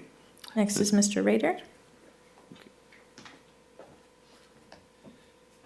Yes, I just want to mention, I've been an appeals hearing officer for many years here, and even before our present city attorney. I've officiated over many hearings, and it's just a fabulous way for a citizen to get involved. I never got any pressure from the city about how to adjudicate these cases, and I think we did it fairly. And I appreciate the council having confidence in me. And I know they're reorganizing the way they're doing this, but I still want to be part of that solution to those hearings and those appeals. Thank you. Thank you. Timothy Owsley.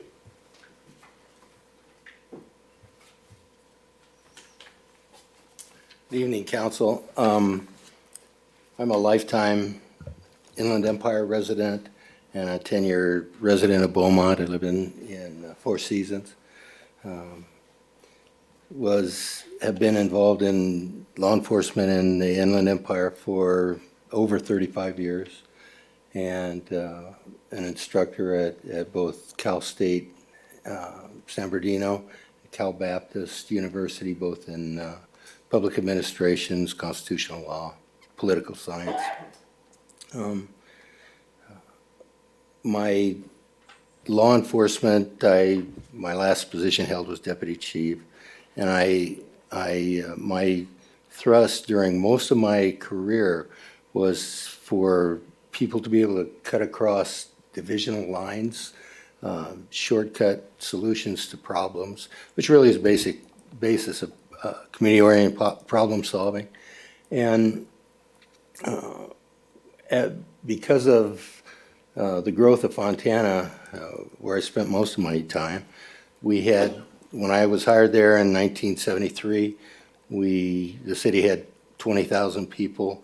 During my time there, grew to 200,000 people. So as a result, we were necessarily involved in every aspect of city government, worked closely with council, with the commissions, with code enforcement, which I suspect is an issue for an administrative board. And so as an educator, my main thrusts were to talk about the dichotomy between politics and public administration, and again, problem solving when you have competing issues that both sides have good arguments. And so I thought I had some expertise to offer the city, and thank you for your time. Thank you. So question for legal. So Mr. Cooley sits on the commission, and some of the administrative appeals are code-related. So is that just a recusal at that point, or would it be best to not be on this board? Is he sitting on the planning commission? Correct. Yes.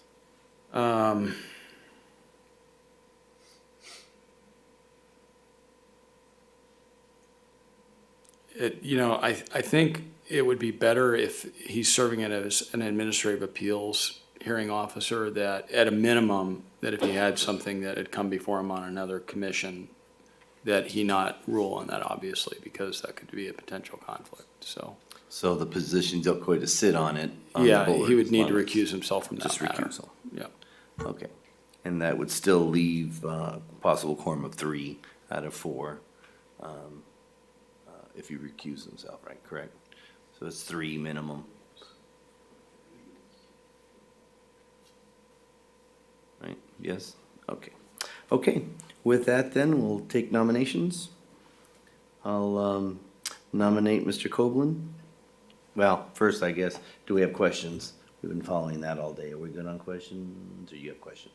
No, but if I could and change the procedure a little bit, since it's our last one, I'd like to nominate all four of the applicants. Oh, you're doing the I Mr. did. White speed routine. I Okay. appreciate that. I was going to do the same. Okay, I have no problem with that. Do I have a So- second? Although the ordinance does ask for an order of Nominations. nominations. Oh, You does could- it? I mean, you could- nominated all four, so technically. Okay, as long as we comply with the ordinance. All right. That's fine with me. I'll second that motion. Okay, then.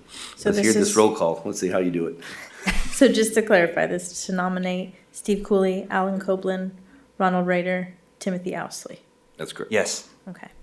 And vote, Councilmember Voigt, Yes. Mayor Pro Tem Fenn, Yes. Mayor Martinez. Yes, Mr. Mayor, can I make one more comment? of course. I want to thank everybody that's here this evening. I appreciate your willingness to serve. Somebody gave me a chance with no experience, and it led me to where I'm at today. So I appreciate your guys' willingness to serve the community.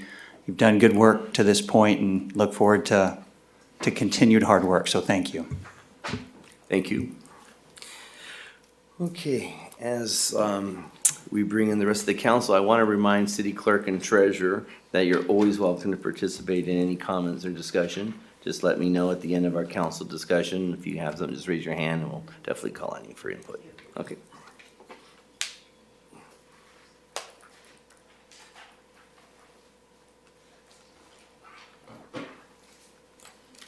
Yeah, that change in, really changed me up for that financial audit. Would it be okay for a 2-minute break? Oh, sure. All right, we'll take a quick break, about a 5-minute break.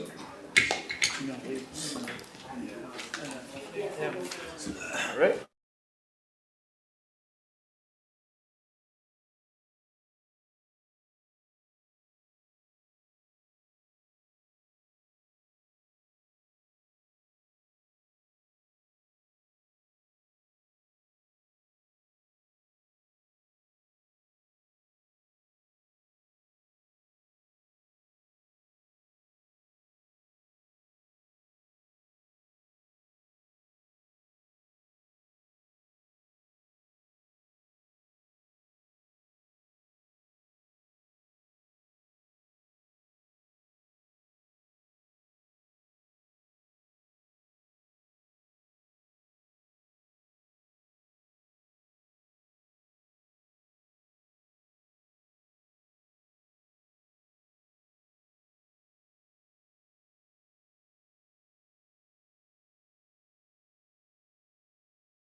Okay, we return from break, regular session of the Beaumont City Council. We now going to action item I2, the mayoral appointments to various boards, commissions, and committees. So this is one of the great opportunities the mayor has to appoint the commissions and committees for my fellow council members. So let me pull this up here. All right, so go ahead, Ms. Wheelwright, go ahead and set us up. Oh, you did a fine job.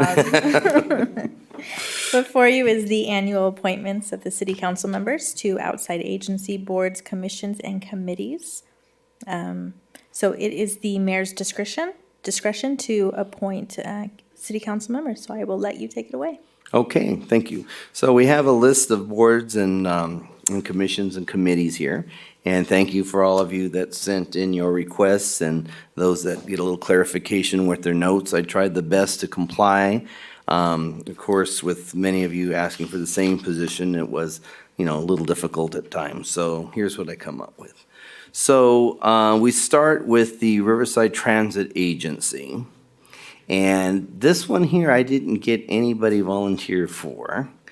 And it's a difficult one because of the time of day and so forth. So I'm going to, here's who I have, and then let me know if you're going to kick and shout. But Mr. Lara, I'm asking, can you take this one for us as representative? Would that be a problem for you? No, Mayor, that's fine. Okay, and I've appointed Mayor Pro Tem Finn as the alternate. So what my hope is perhaps you two can talk about maybe rotating or alternating here and there. So, Okay, to I kind of can do that. share the wealth. Okay, thank you, Mayor. Okay, and thank you so much.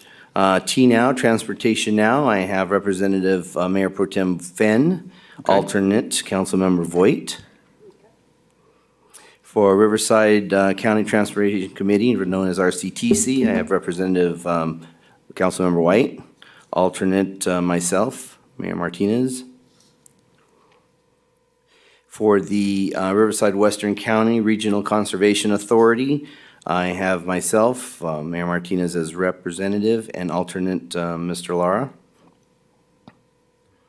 And then I have for the Beaumont Cherry Valley Parks and Recreation District, Representative Councilmember Voigt, alternate Councilmember White. For Beaumont Cherry Valley Water District, Representative Councilmember White, alternate Mayor Martinez. Beaumont Unified School District, Representative Councilmember Lara, alternate Councilmember Voigt. Legislative Liaison, myself. And I don't ever remember having an alternate there. I don't think we have. I never thought I had one, so we'll leave that one blank. For the collaborative agencies, Councilmember Voigt, if you can take that one. It looks like it meets on the first, is it Wednesdays or Wednesday or Monday? First Wednesdays Wednesdays. at 5 p.m. 5 p.m. It's every other month. Yes, I can do that. Okay. And then for city managers, mayor's breakfast, I have myself.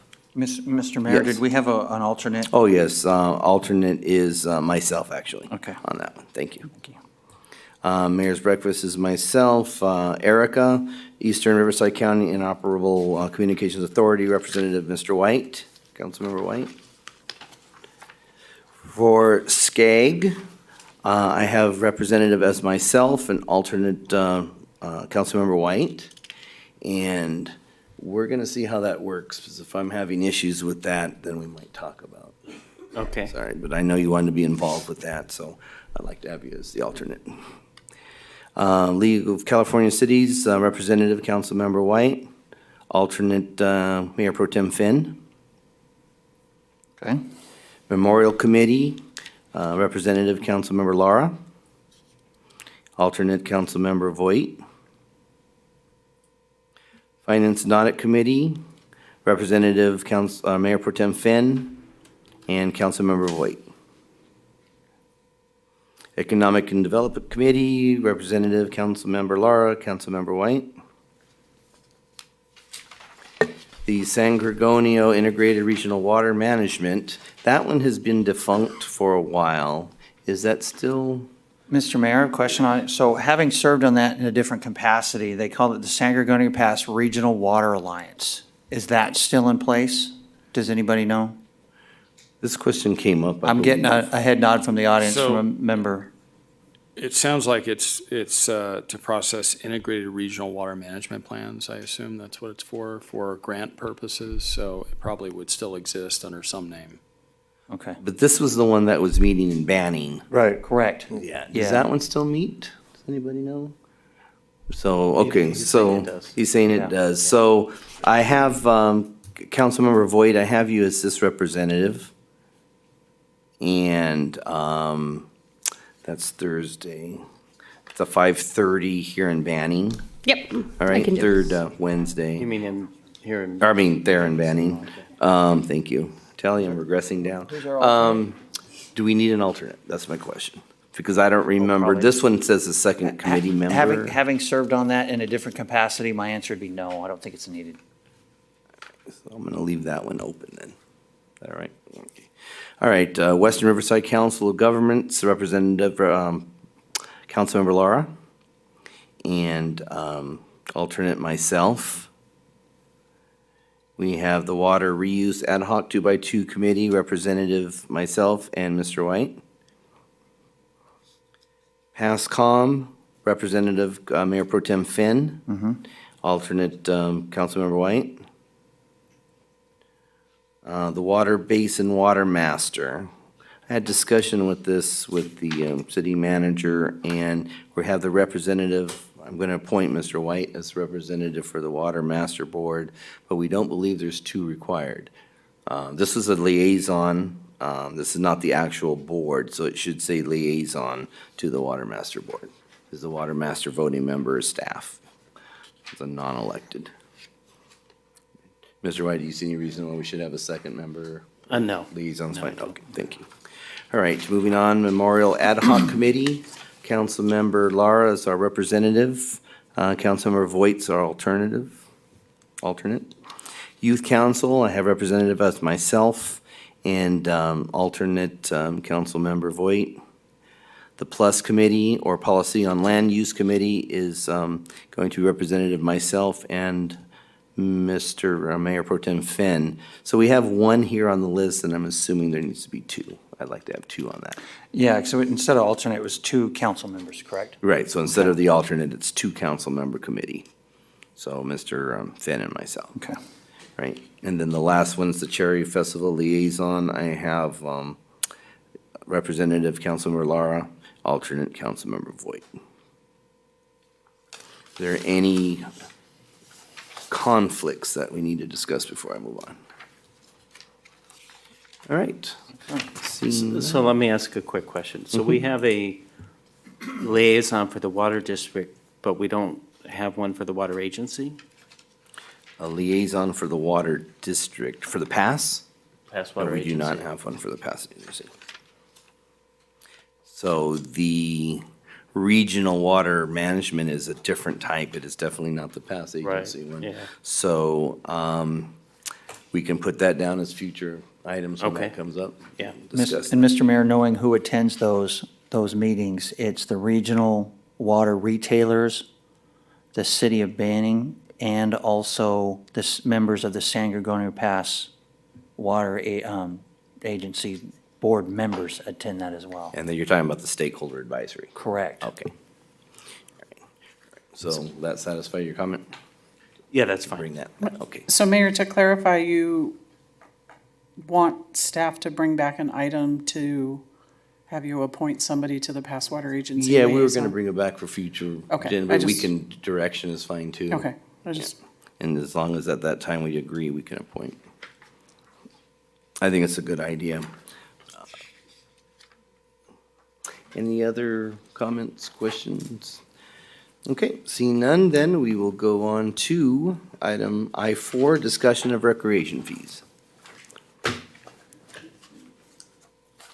This is staff report from Mr. Doug Story.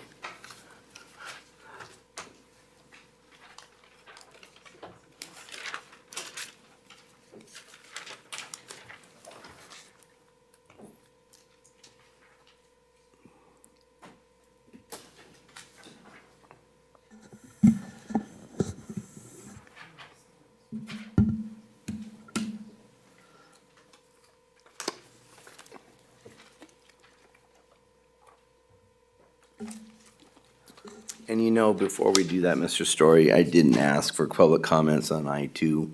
Were there any that we need to read or ask about? I have no written public comments. Rudy, do we have any callers on the line? I have no callers on the line. Okay. So with that, then we will proceed to I-4, discussion of recreation fees. Mr. Story?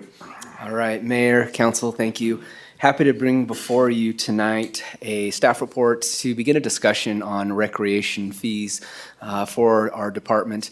This is something that we have been wanting to talk about and begin to address some of the things and some of the findings that we've seen over over the years. This journey officially began almost last year at this time when the city extended a contract to Revenue and Cost Specialist, RCS, and we asked them to conduct a cost allocation comprehensive user fee study for us. So they did that for us, and basically the goal of that was to find out what are the real costs for us to provide services and what are some of those fully burdened rates and the full cost and opportunities and are we seeing any cost recovery when those services are provided. The city has an adopted fee schedule, and currently there is a lot of things that aren't addressed under my purview in the Community Services Department that aren't on that fee schedule. And that was one of the findings and or one of the things that came out from RCS. RCS is on the line as well with us this evening if we want to reach out to them while we're talking, or do you guys have questions for them, by the way? And I do thank them for being on the line with us tonight.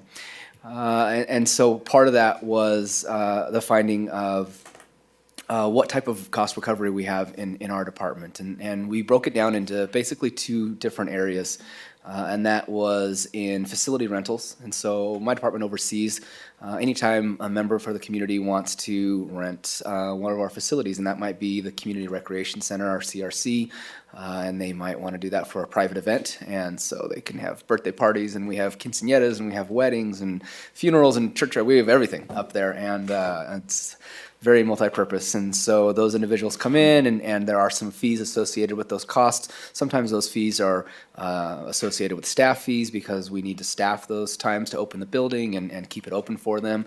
Other times those fees are associated with just using the facility. And so that cost recovery opportunity, when they did the finding and that study for our facility rentals, was hovering right about 58%.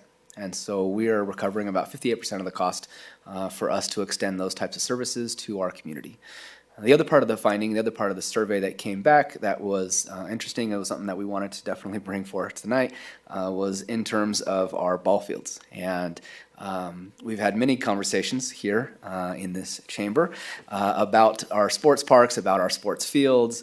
I think the council has become extremely dedicated to enhancing some of those ball fields, and especially recently with some of the money that's been allocated towards our sports park improvements and some of the turf conversions and synthetic fields and those types of things. And so we're moving in that direction.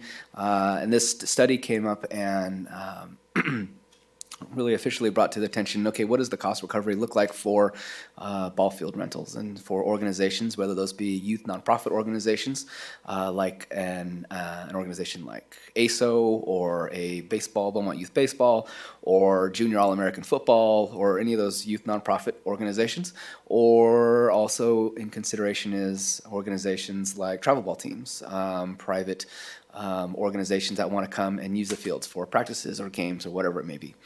So that information came back through the report, and we are hovering right about 4% in our cost recovery for ball fields. Most of that cost recovery right now is associated with the only fee that we have in our current fee schedule, which is for lights. So that's really the only thing that our department charges for right now when it comes to ball field reservations is for lights, because that's the only thing that I can charge for, because that's the only thing that's called out specifically in our fee schedule. And so tonight is really, one, bringing this up and beginning this conversation with council and beginning this discussion of what direction we want to go. In your staff report, you'll see a couple of things, and we're gonna jump back and forth and reference lots of information in different capacities. And so the main thing is we wanted to address the cost recovery and the fees associated with that. And are we doing our due diligence, or are we doing what we should be doing in providing these services? The second thing is we wanted to have a document that we can lean on that would allow us to allocate field space to leagues and organizations in an appropriate and in a fair and in an equitable way. Right now, we don't have anything officially, and we don't have a policy that's adopted by council, so everything's done through application. So there is an application that comes through, people come in and they ask, and they fill out an application. I don't have much fees to associate with that, unless it comes to that time of year when they want to use the lights. Then I can recover some of that cost through that. So they'll go through that process. We meet with the leagues. I've since being in the department over the last few years, we meet quarterly with them, and we'll talk to the league presidents, have them come in, we'll address concerns. And one of the things that we've been talking about is implementing a sports field book policy that will have an allocation plan in it. How do we determine and how do we allocate these fields? And how do we do it in a way that's fair and equitable to the community? And how do we do it in a way that makes sense for us as an entity and an agency to recover those costs when it's appropriate, but also to make sure that we're providing the whole purpose behind these sports fields, which is, in my department, is the quality of life, right? We want to enhance the quality of life. We want to offer opportunities for kids to play soccer and run around and stomp on the grass and mess it up and do those fun things, because that's what they're supposed to do. And so we want to provide those opportunities, and we want to make sure that we're doing our due diligence on the side of things where we need to be recovering that cost, but also making sure that we're providing and allocating those fields in a fair and equitable way. So that's what the handbook policy is, and so that's one of the main attachments in this staff report. This is the draft. This is something that we wanted to place in front of council so that you may all look at this, and if you have comments, if you had the opportunity to read through it prior to this, we can discuss certain things. The fees that you'll see in the staff report, which come on page 3 of my staff report. I'm sorry, page 4. It's the long one. Sorry about that. On page 4, those are also reflected in the sports field policy handbook as well. These are suggestions, and everything in here is suggestion, and you'll notice in the action item today is really receive direction from you. We're not necessarily implementing these fees. These fees are going to come back at a later date to council in an updated fee schedule, which will include other departments like community development and code enforcement and all those different things. And so ours would be in there as well. This is that starting discussion. And so these are all just suggestions and different things, and taking into the information that we received from RCS, our consultants that we hired.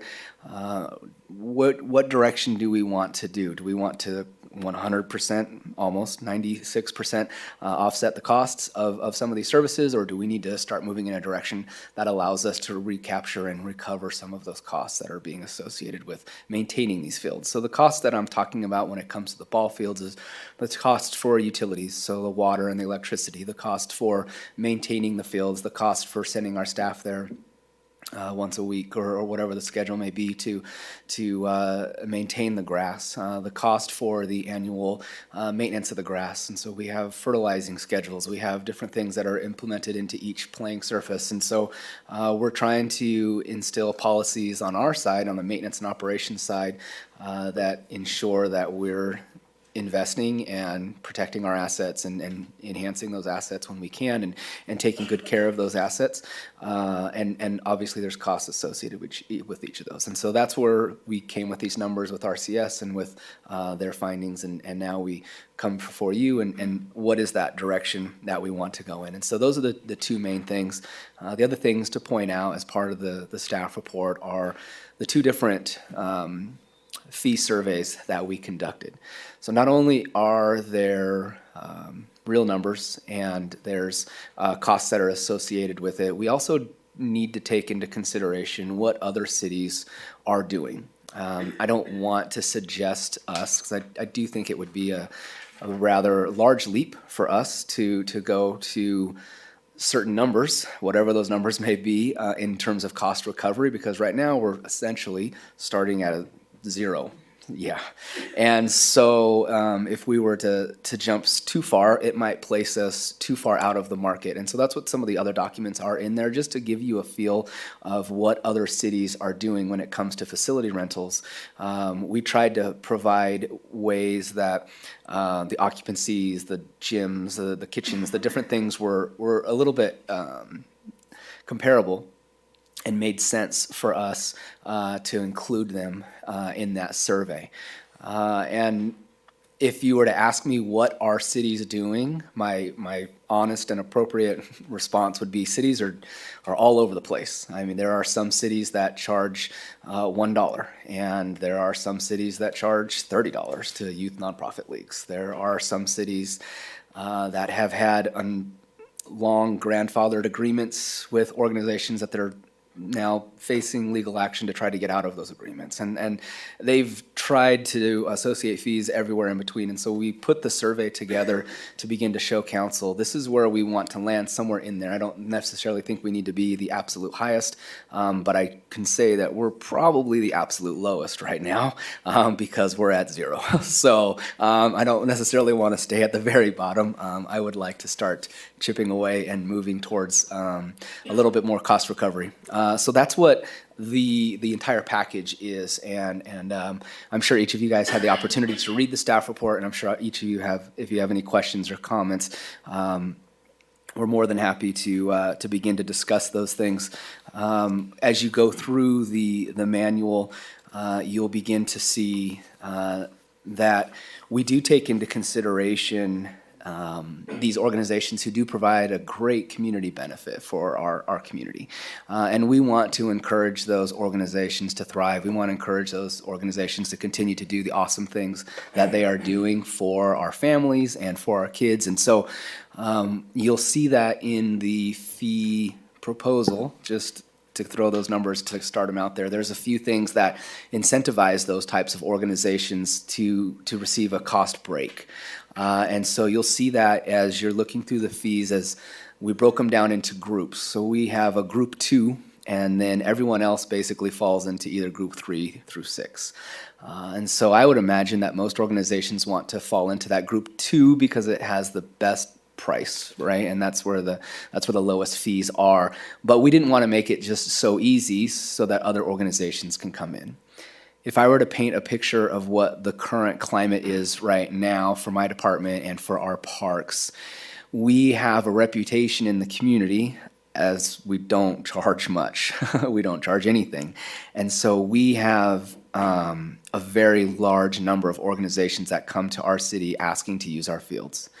And we do our best to make sure that our organizations, our youth nonprofit organizations, are receiving priority. They're getting the field usage that they can. But there becomes conflicts and interaction because people want to use field space and they want to have places to practice. And you know, a different staff report and a different budget meeting, we need more parks. Give me more parks and more sports parks, and I would love it. But for this staff report and this meeting, the current scenario is we need to begin to create a system where we can ensure that our residents are receiving highest priority, that our residents are receiving the space and use of the facilities as they should. But it's really hard when there's so many other organizations that are coming in and they might explain that they're serving our residents, but maybe they're not, and it's hard for us to justify those things. So another part of the Group 2 incentive is to address residency. And so we want our Group 2 members to have a high residency rate. So you'll notice in the manual right now, it's at 85%. That's just a number that I put out there. I'm not saying it has to be 85. I'm trying to get you guys to discuss and be comfortable with whatever that number needs to be. But I do know that I want to be able to look all of our constituents and all of our folks in the face and say, yeah, this is an organization that's serving our community because there's X amount of residents that are participating. And I would hate to find out that organizations are coming from other places and using our services. And then I'm telling other teams and other people, well, hey, it's just not available. And I don't really have those abilities now to filter people out and say, you don't qualify or you don't get precedence over this group or whatever it may be. And so we're trying to correct a lot of things that have just floated to the surface over years, and we've kind of looked around in other communities. We've been, myself and my staff have been meeting with other agencies and our counterparts in other cities and just asking what's going on, what's working, what's not working, what worked and what didn't work when you implemented these types of policies and whatnot. And we've been able to put those things in this, the handbook and then in the staff report that's before you today. And so that's kind of the picture that we have, the report that's before you. I know you guys each spent some time on it and probably have different questions. Like I said, I really just wanted this to be a discussion starter. I'm going to be writing down lots of notes and going back and listening to this meeting to really capture what direction you guys each want. And so I will yield my time to you guys to let you ask questions and we can start going that way. Great, thank you for that. Let's look for public comment. I have no written requests. Rudy, do we have any callers on the line? I have no callers on the line. Okay, so we'll start with council discussion first. So let's see who's up first. Oh, Councilmember Voigt, you are first on the left. Perfect. Thank you, Mayor. I first off would just like to say that I appreciate the amount of work that has gone into this. I know that this has probably been a long time coming. And as a coach here in the city this past season with ASO, I think that it is vitally important that we make sure that our fee schedule does not hinder participation. So I do want to make sure that in my opinion, becomes a priority for this council. Now, I do feel that there are shared costs that need to be incurred, and I think from a participation standpoint, that's something that is reasonable. I agree with you. 0 is not adequate at this point, and I think that we have opportunities, to continue to provide safe fields for our community to practice on. And I think that this is a great starting point and a discussion. One thing I would like to open up to the council members is, just your thoughts on recouping. What does that look like to us? What do we think is of value? Obviously 0 isn't adequate. So we kind of, need to look at that as well. I think some of my other questions that are around this would look at maintenance costs currently. That wasn't really kind of outlined in here specifically on my review. So I think that I would appreciate almost like a dollar number. I appreciate that you guys are meeting with the leagues quarterly. Another piece of input that I would like to see on here is what is our current participation? So what does that look like in our current setting? And do we have an idea of what our current residential participation is? So with ASO, with Junior All-American, what are their current resident rates at that point? And then just overall participation numbers from them, I think would be important. When I look, just for council discussion as well, when I look at kind of the differences in the fees from the other cities, it looks like we have a per participant fee, such as some of our other neighboring cities, or we have a per field. So I think that would be something that we'd want to look at for discussion as well. And I think, looking at it also from an operational perspective for, these organizations, how they can do this easily as well. Okay, thank you for that. Councilmember Lara? Yeah, Doug, the way that these numbers are set up, what percentage are they covering? Is this 100% coverage? No, I don't think we would get to 100% coverage. Right. The number that Councilmember Voigt is requesting, I think RCS, if they're on the lines. Chu and Eric, are you guys on the line by chance? Yes, I'm here. Perfect, great. If you could share to council just the number that we're working off as, I think it's in our Appendix F for our page, where we landed for the maintenance cost and the cost of services. So this is Eric Johnson from RCS. We came up with about $500,000 in cost for building maintenance of just the staffing of park maintenance staff to maintain the fields was about $500,000. And then we didn't go into detail on the additional kind of out-of-pocket fertilizer, utilities and such for the ball fields, but just from a staffing standpoint, it was almost $500,000.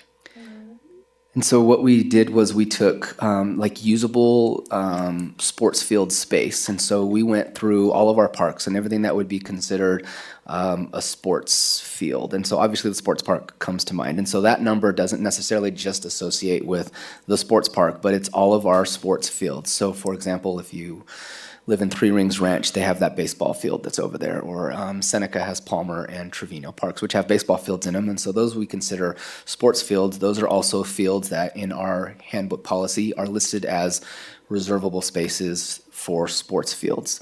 There's other areas that are just more of a community park.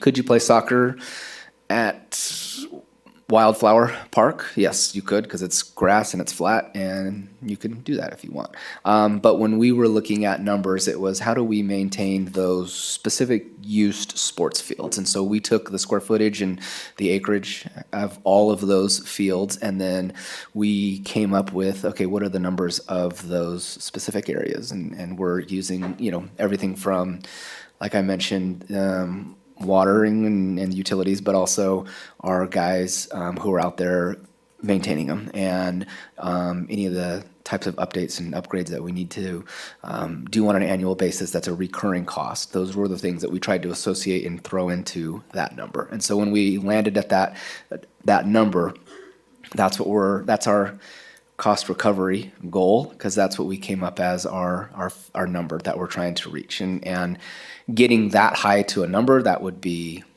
extremely difficult, extremely high of a number.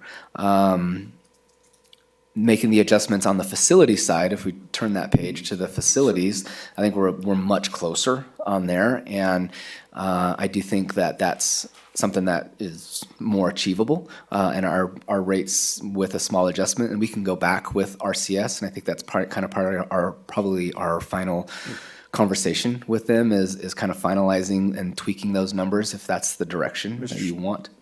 Yeah, what I was after is, and I appreciate all the information, but reading through the documents, let's just look at Menelaus a different way. Right now, for our other facilities, we're at 58% of recovery cost. Mm-hmm. My thought is that whatever our recovery cost is, should be the same for both fields and for facilities. Because we're dealing with the residents that are already paying taxes for use for some of the facilities. So I think council should land on, or maybe you should tell us what that goal is. And so the numbers that I see for the field usage, my question is where does that put us? Is that at 50% of the 100% target? That's what I'd like to find out, because I do want to try to keep those consistent. Sure. So maybe that's information you can bring back to us. I can bring that back and sure. Then I got a few, so okay.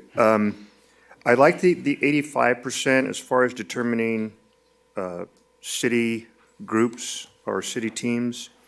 My thought was using 80%, that way you can say, okay, well, 8 out of every 10 kids that play are going to be citizens of Beaumont or residents of Beaumont. So I'd like 80%. I saw some, I think it's, Redlands was at 90 or Paris maybe. I think Paris. I think 90 is a little high. I also like to, want a point of clarification you can bring back to us is you have cancellation of a permit is at $100, but deleting a permit is $10. Just want to make sure that we understand what that difference is. And then are we good? I read through there where the city will, or staff will do the audit of verifying everything, I think is for group 2. Yeah, to qualify for Group 2, correct. Is that going to be an impact to staff to audit? Obviously, I don't know if you audit every year or if it's an audit that's every other year, but. They would be responsible for collecting it and keeping the materials, and then we would go out and then request an audit from them and select 10% of their files, show us the residency certification or whatever they collected. So that would be on our staff. That would be something that we would do, and that I don't think it would be too overburdening, but it would be something that would put on ours versus having them tell us. And the reason I bring it up, it may not happen with our citizens, but I don't want to get our staff into the point where, well, that team is only paying $5, and I know that those kids aren't residents, and they don't want to get into that. And I don't want staff having to referee these items either. The other, one suggestion I would make, maybe just to help clarify it for me, is when you look at the fees for the field usage, when I look at groups 3 through 6, you can see where the field per hour field charge goes up for different groups. I think it would be nice to have like group 3, here are the fees, and then group 5 and 6, because it looks like 5 and 6 pay the same, if I understand. Versus not, okay. So breaking out the Group 3 through 6. If you could more break further. out, yeah, Sure. so that, because I think group 5 and 6 would be like for private parties and for non-residential teams, if I understand this table correctly. Okay. And then one of the things I was looking at is I think as we move through this, this process, it's going to be, I'll say rocky, maybe at best. So I would like to know, for example, for a team for one season, what the cost of lights were, maybe for multiple teams. Because I think what's going to be important for us to be able to say is, Sports League A is charging $50 for each kid for lights. And I want to be able to say, well, no, the city's only getting, $10 per kid for lights. Because I want to make sure that what the city is collecting and what the city is charging is reflected as closely as possible to what the actual youth teams are paying. So that, because what we get and what I've heard already is that, we're paying X number of dollars and that should already include the fields. Well, they've been paying X number of dollars, but we've never charged for field usage. Right. And one of the things I like that you pointed out in your staff report was we don't charge for our field usage, yet they're the worst. We get the most complaints with those. So there's a nexus between the condition of the fields and the amount of that people are paying for it, and we're going to fix that. And if you could let us know where we are with the synthetic turf improvements for the sports park, because I think that's also going to play a role as we move forward, so that we can let parents know, it's out for RFP, we're getting ready to do this, and just as it moves forward through the process.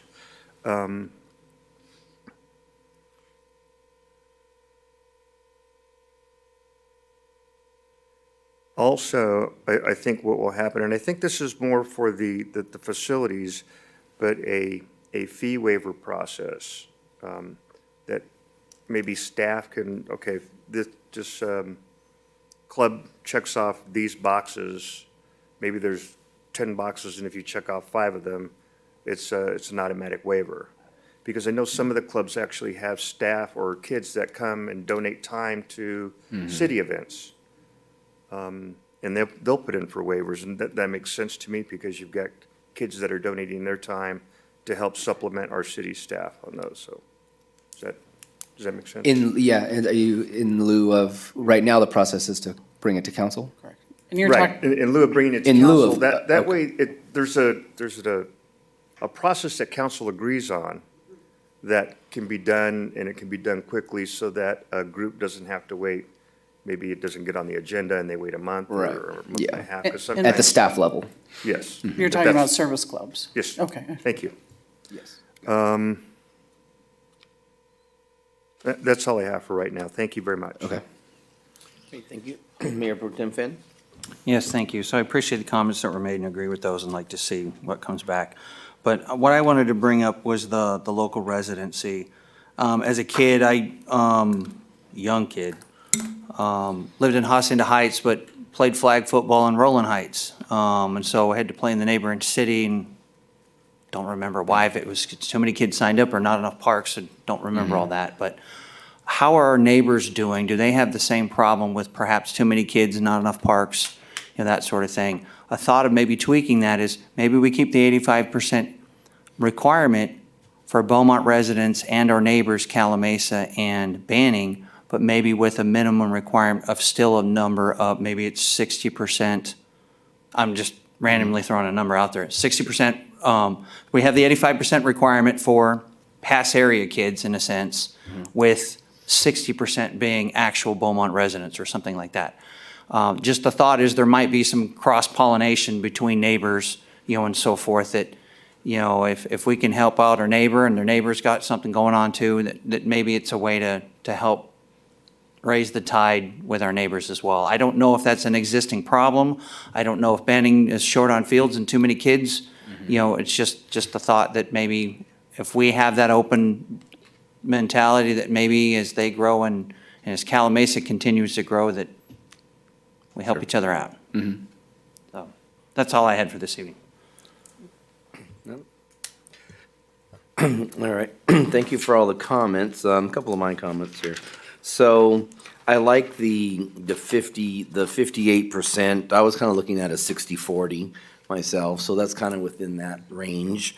One of the biggest things we have to remember is we want to prioritize by keeping our facilities the best we can, but also make sure we're fiscally responsible to our residents, our taxpayers. So this is kind of it's a difficult thing because we have so many youth that's playing and everybody wants the fields and, they're entitled to that and I want to, give them good fields. But also we have to make sure that the city, how are we being equitable to all the taxpayers? Are we making sure that we have some sort of a scheme where we are recovering, and that number, we can discuss. But, if we look at a 60-40, let's just say, I think something like that is, I think that's reasonable to our residents to say, listen, they're going to put 60% up from the public, but the city's going to absorb 40% of it. This way, we have those taxpayers, of course, that aren't using the fields, but, taxes go for everything and everybody pays for things they don't use. That's just the way it works. But it brings, what I worry about, though, are the non-residents. When you brought that up and prioritizing that, where you had the resident versus non-resident, and then you had the youth, nonprofit, and so forth. And I think that's something that we really need to concentrate on is, these fields are here for our residents, and they're paying for that, so they should be entitled to that. And then you can go and look at youth, nonprofit and stuff. Okay, I'll reasonable, look for that too, allowance. But when you start bringing people from other cities, having tournaments here and doing things here that are kicking out for our residents playing, that's where I start having an issue with that. And I know Mayor Pro Tem Finn brings up how about pass areas to kind of help. And it's a good olive branch to kind of help that. But I just kind of caution though, because I'm really trying to make sure that we're here for our residents and making sure we're still fiscally responsible so that we're not in a position where, we're taking, 80% of the recovery. I don't think that's fair to all the taxpayers in general. Couple of other things, the staff needed to review the audits. Thank you, Mr. Lara, that was one of my questions. The facility, I think we're doing okay with. It's just the fields that I'm majorly concerned with. And it brings to the new turf coming up.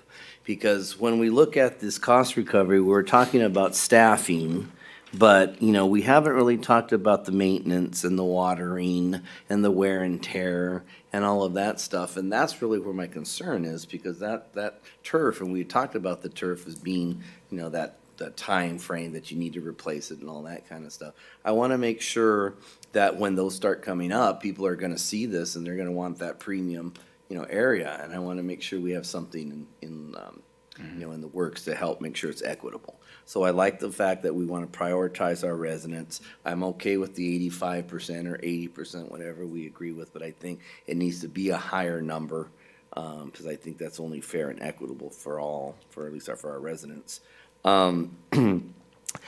Did you account for the upgrades on the turf in the maintenance costs? Because from what it sounds like, no, and I don't see how we can't with such big numbers. No, we'll need to, and in some of the surveys, you'll see that some of the cities that have synthetic turf that they can play on, there is a synthetic turf enhancement fee. So if they're paying $5 an hour, there's an additional X amount And that they put in there. And that was going to be my question, if they Yes. can have a premium on Correct. something like They have, that. it's kind of like a premium, it's an enhancement thing for using a special field. And if they qualify as a youth nonprofit, then they won't worry too much about that, but I'm thinking of the outside coming in. Sure, absolutely. I mean, I want to host events, I don't want to be, you know, Yep. closed off. But again, I'm really looking for that equitable approach for all the taxpayers in the city. And that's enough.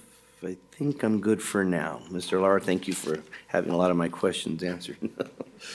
So does anyone have any further questions, or I have our RCS here also? Do you think you have enough direction, or do you have more clarification needed? No, that's perfect, thank you. Okay, we have more? Good, Mr. Lara, you want to add? Sure, yeah, thank you. I just was going back through my notes and saw a couple of things that I missed. So currently, we take reservations for field use, right? I think I looked at a calendar where there was a group that had a number of reservations. Yes, Do we find that these groups, if they make mass reservations, or parks are going unused, so other groups can't use them? Yes, and that is one of the difficulties and one of the reasons we want to implement this allocation process, is because once there's a fee associated with it, right now there's a lot of organizations that come in and they'll just blanket the whole city, and they'll ask for every field, every park. For example, there's organizations that have over 12,000 hours of reserved fields. And I don't think they use nearly that amount. Okay. But since they blanket everything, when another organization calls and asks to use it, my response is, well, technically I can't, because it's reserved right now. And then they'll send me a picture of an empty field, and that's another 5 emails. So, and maybe that's what your cancel, that $100 cancellation. Correct, and that's that It might need to sting a difference. little bit more than $100, but I could appreciate where you're coming from on that. Yes. The other thing, now that we have snack bar at Rangel, and we also have the snack bar at the sports park, I didn't see a fee for that. I don't know, do they have full kitchens in those snack bars? Are they just basically where you bring in pre-prepared food and serve? Yeah, they're both, none of them, the one at the sports park does have a fridge and a freezer in it, maybe, but they're mostly just sinks and counters. No ovens, stoves, stuff like that. But that is something that we should account for and have an additional fee. For example, the gymnasium, when you do use the gymnasium, there is Yeah. a fee for the kitchen, which is a full commercial Because I kitchen. wouldn't want that included with just a Correct. part- a Right, field yeah, rental, you right? rent a room and you get the kitchen for free. No, there is a specific one in our So facility. I'd like you to bring something back. I Sure. don't know if our consultant can help us determine a fee on that. Okay. Also, since we're going to be charging for park usage, I'd like to see if we could put together a park plan that shows the real estate that the sports team is paying for. That way you don't have, because I'd hate to have where maybe they're using the baseball diamond and you have soccer or football or whatever encroaching into the Sure. outfield. So if we have a plan that shows, okay, you're renting this Yes. park, this is what this includes. Mhm. Maybe boundaries need to be identified on these parks. Sure. I think we also need to have signage up that says, if you're interested in renting this park, please contact Doug Story. He lives, No. He lives at. With his personal cell. Personal email and everything? Yeah, Thank you, personal cell, sir. home Thank you, number. sir. Thank you. Snack bar. Anytime. Also, I'd like to, and I think Councilmember Voigt touched on this, is what would this break down based on our previous park reservations? What does it break down per child? Because when you look at Beaumont Youth Baseball, they charge, it's like $225 a child. Right. On a certain age group, and then Right. it's $125 for a lower age group. So if we can kind of see what maybe the potential cost per child would be, Sure. we'd have a better idea where we're at. But again, and also understanding what percentage, what's our target percentage? I like what the mayor had talked about, was maybe it's a 60-40 split because of the tax money. And helping residents understand that that money that's collected by the organization, that's to the organization. That's to BCYB or to AYSO. That's not to me or to us as the city. We're not receiving that at all. And I think sometimes residents maybe just assume that. They Right, assume like, well, exactly. I paid $185 for my kid to play soccer. You should have gotten that. We're Right. like, well, we didn't, because that's not, there's no cost Right, recovery. And a lot of times the fees for the child include uniforms and a Absolutely. participation trophy. and things Absolutely, like yeah. that. So, Mhm. and I'm with the mayor on this. I think our residents or kids that are here need to have priority. I understand the olive branch thing, but we need to make sure that we're taking care of the ones that live here. And I do have a couple of maybe changes in the booklet, and I can go over those with you Sure. at another time. Sure, absolutely, no problem. That's all I have. Thank you, Mayor. All right, thank you, Mayor. Oh, Councilmember Voigt? Sorry, last thing here really quick for me. Thank you, Mayor. I would just maybe like to see with kind of like Councilmember Lara was discussing, what is the potential that we're currently not recouping based off of participation? So essentially, what are we currently negative, I guess, for lack of better Leaving on the terms? table, or- yeah. Based off of our current usage. And then that could provide some more transparency. And potentially adding in there that, a stipulation with utilizing our services, that they make that transparent to their participants. So essentially, they provide a breakdown to their participants. I don't know if that's, something we would want to consider as well. But that would allow for that transparency, I think. If it, showed field use, lights, that sort of thing. Sure. We have a comment from our city treasurer. Thank you, Mayor. Just to clarify, as far as recovery or our expenses go, I'm going to assume that our fields require a lot more than our facilities do, to a certain extent, as far as maintaining them. Our facilities require upkeep as far as interiors go to a certain extent, but when it comes to fields, as far as fertilizing, watering, like you said, electricity, all that stuff. Do you think, as far as recovery costs goes, it may be, how do you put it? It may be more, or maybe we can look into something where it's divided between the two, as far as fields go, because of the usage on it.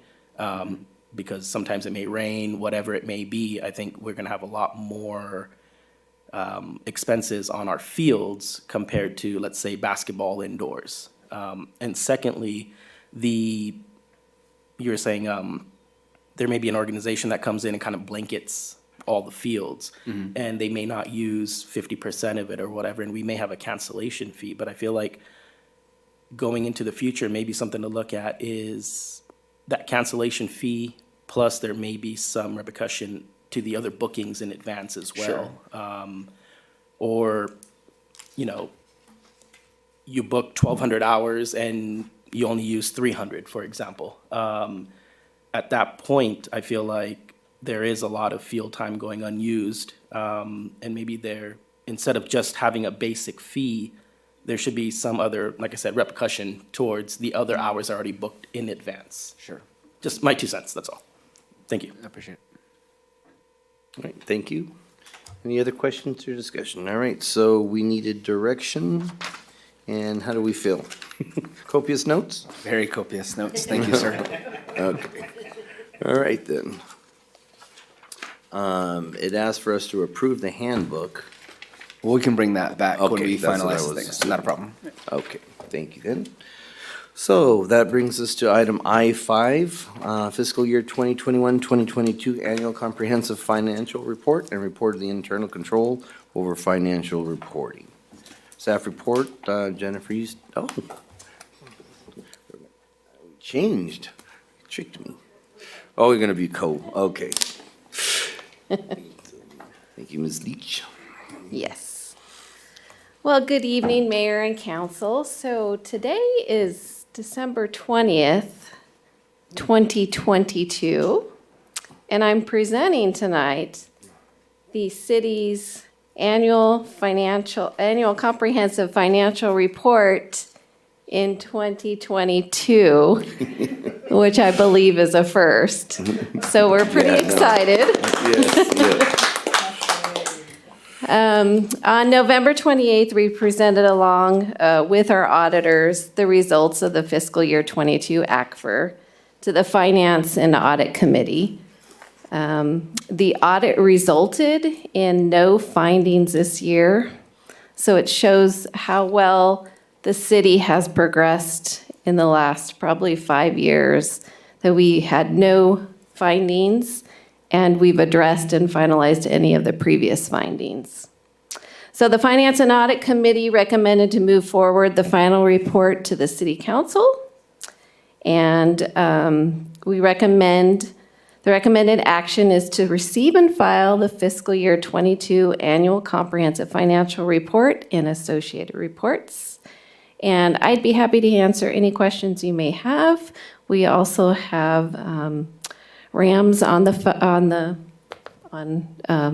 Zoom to answer any questions as well tonight.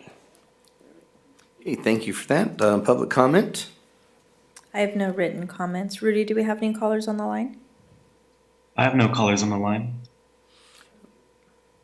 Okay, with that, we'll open it up for council discussion or questions.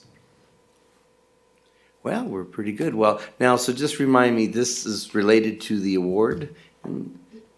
No, actually, we did not receive the GFOA award for financial statement. However, when we talk about the budget timeline, we'll It'll talk come about back, that all right. award. Yes. Well- We do aspire to get the financial Yeah. statement Yes. award next year. We will be applying But like you again said, for to make, fiscal year 22. to offer this now is monumental. I mean, so thank you so much, and especially with such a clean report on a clean, unmodified opinion. Awesome. Yeah. So thank you so much. Well done. Well done, staff and all. Thank you. Thank you. All right, with that, that takes us to item I-6, the strategic planning workshop. We need a vote to. Oh, do we vote? Mr. Mayor, I move that that receive and file the fiscal year 2022 annual comprehensive report and associated reports. Well, I guess there is one. I'll second. Why not? Councilmember White? Yes. Councilmember Voigt? Yes. Councilmember Lara? Yes. Mayor Pro Tem Fenn? Yes. Mayor Martinez? Yes, I get confused with the county. The county doesn't vote on the receipt and file. All right, so we're in I-6, Strategic Planning Workshop, 2023. Thank you, Mayor. So with this item, I am asking that City Council set the date, time, and place for the strategic planning workshop that we would like to hold in January. It is part of the budget process.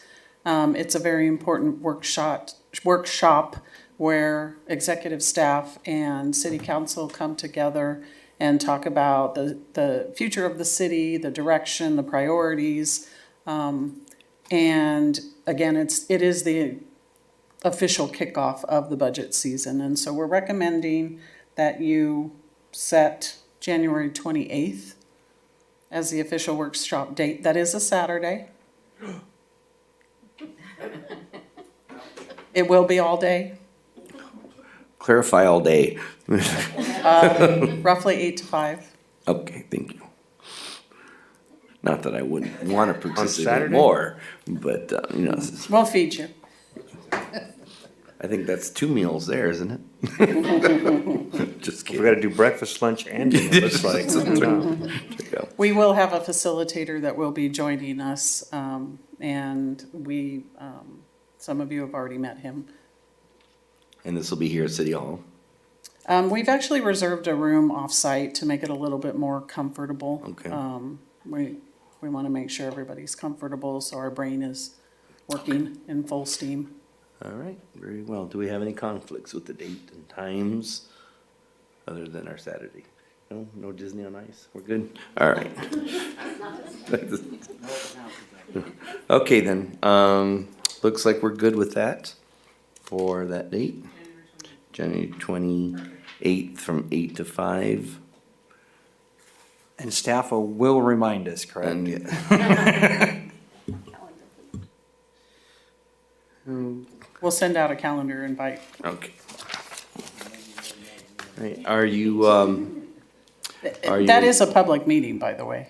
all right, and Yeah. are we inviting city treasurer and clerk? Absolutely. Okay. Yeah. Yep. Okay. Then with that, seeing no questions and comments, we'll go to I-7, fiscal year 2023, 2024 budget timeline.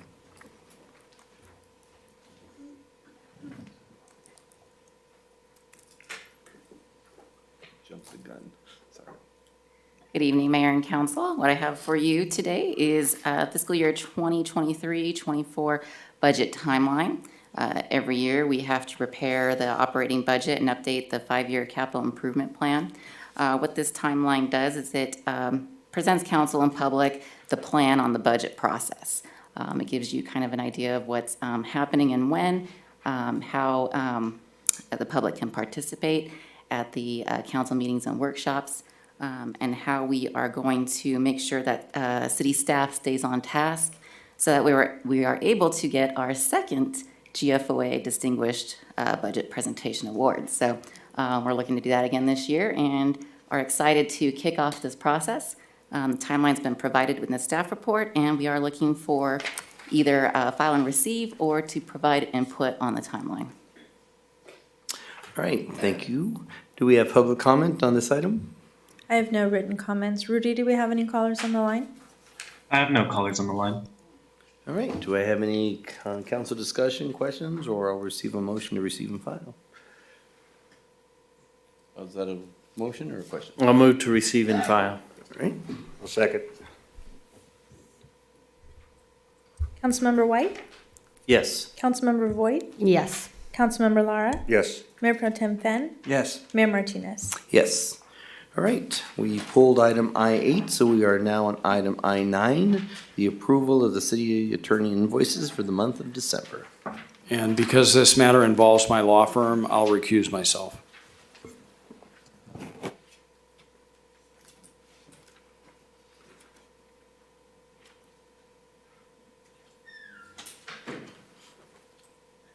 Okay, with that, do we have any questions for staff, or I'll entertain a motion? Okay, I'll make a motion to approve city attorney invoices for the month of December in the amount of $102,443. I'll second. Oh, sorry. I guess I got that then. Councilmember White? Yes. Councilmember Voigt? Yes. Councilmember Lara? Yes. Mayor Pro Tem Fenn? Yes. Mayor Martinez? Yes. Okay, and with that, we'll ask Mr. Pinckney to return, and we'll go on to item J, our legislative updates and discussion. Good evening, Mayor and Council. No official legislative updates or discussion for you this evening, other than the legislative platform will be presented for discussion at the January 17th meeting.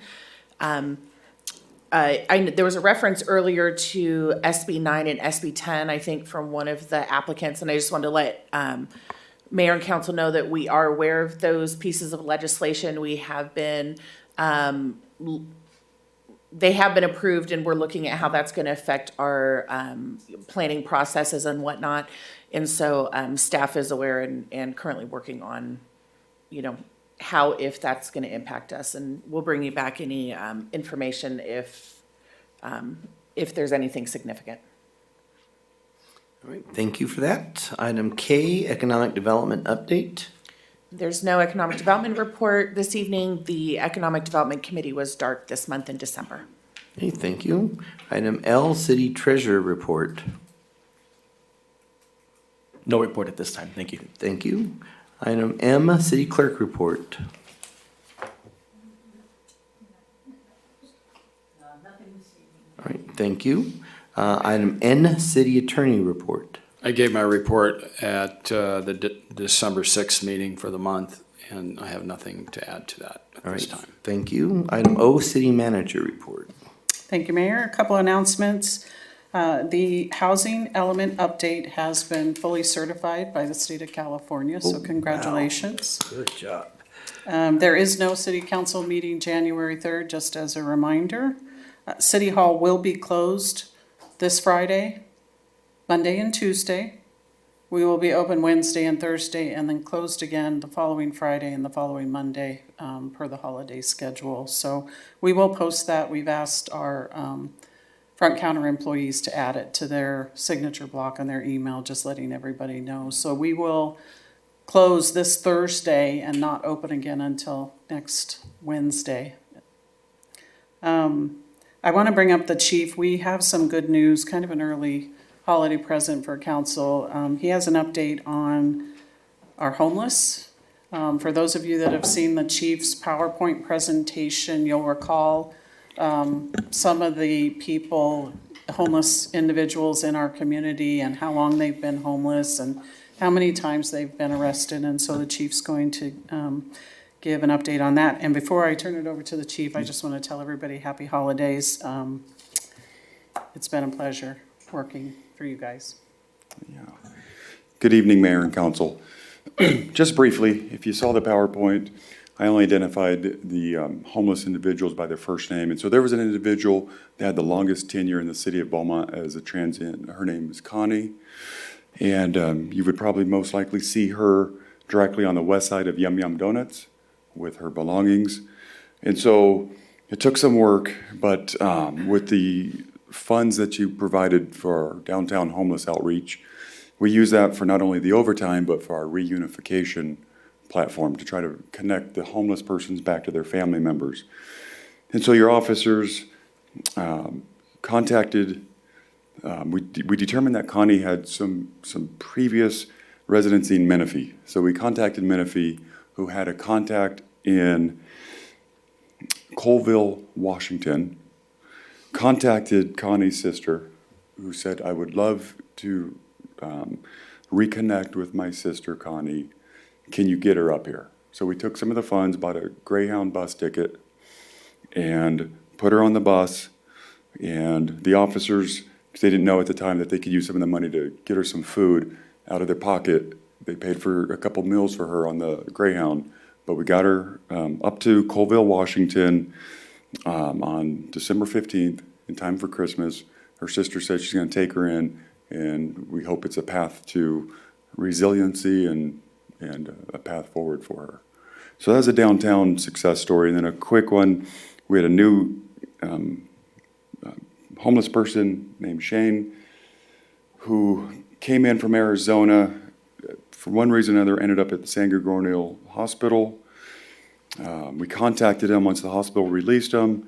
He said he was interested in resources. We contacted the Path of Life Ministries out of Riverside, who had shelter space for him, and we connected him into the Path of Life Ministries. So that's what the money's being used for. And so some of your officers that do the community policing, what they decided to do was come in earlier. So they're coming in at, let's say, 0400 hours when it's cold, and we know that they're hunkered down contacting them. We think that's the best opportunity to say, hey, it's cold here. Can we connect you? Yes, I would love it. And we're helping them reunify. So a brief update. We will do a monthly update, probably starting at the second meeting of January with some statistics and how we're using those funds that you provided. And with that, I can answer any question you may have. Yeah. Wow, Chief, that's, I don't know what to say. That just makes me feel so good about things going on. So we appreciate that. Please extend to your officers all they do as well, because without them, this doesn't work. You know, we can provide all the money, but if we don't have the people out there on the ground doing this, and it doesn't work. So thank you so much, and thank them as well for us. Will do. Thank you, Mayor. All right, with that, that takes us to future items. Future items. Anyone have future items? All right, seeing none, we'll go to council reports. Mr. White, we'll start with you. I have nothing to report. Okay, thank you. Councilmember Voigt.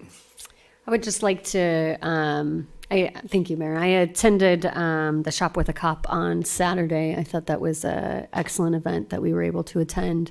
Thank you to the officers who were there, and I love to see the partnership with our neighboring cities. So thank you to everybody that participated and allowing me to participate in that as well. Thank you. Councilmember Lara. So question is, we get overtime on Saturdays? Just kidding. I just, again, want to thank Finance for getting an audit. When was that done? Audit finished in 2022? Before the budget. That's, no, it's so important, and it's such great news to hear that, because that's something that Councilmember White and I have been working on since we've been on council. So thank you very much for that, and we look forward to the next award as well.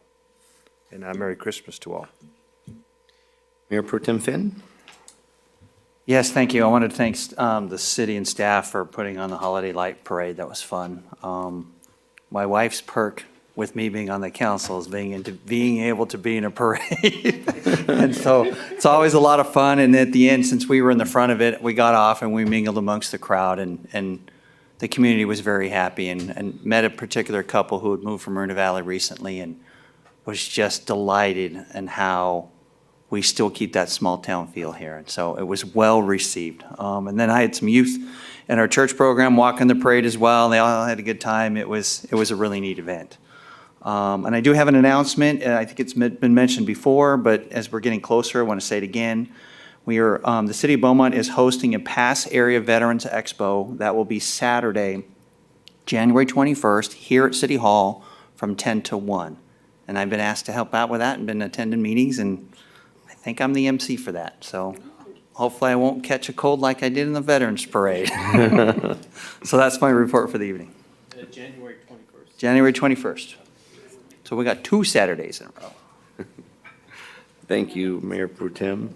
So just a few things. Again, I also attend the Shot with a Cop, and I'm very thankful to the volunteers. Again, things like this don't happen without the ones that go out and do the hard work. So thanks to all that attended that. The Holiday Light Parade was great, cold, but it was a great turnout. I think both from the residents and for the participants in the parade. So I was very happy with that. The State of the County I attended, and I look forward to working with Supervisor Gutierrez in the hopes of building a stronger relationship that we've had in prior years. And Chamber Holiday Breakfast was a great thing to go to and attend to, and hopefully I don't have any pictures out there in my ugly sweater, but I did win the dancing award, and that's all I'll say about that. So with that then, Merry Christmas to all, Happy Holidays, and we will adjourn at 9:04.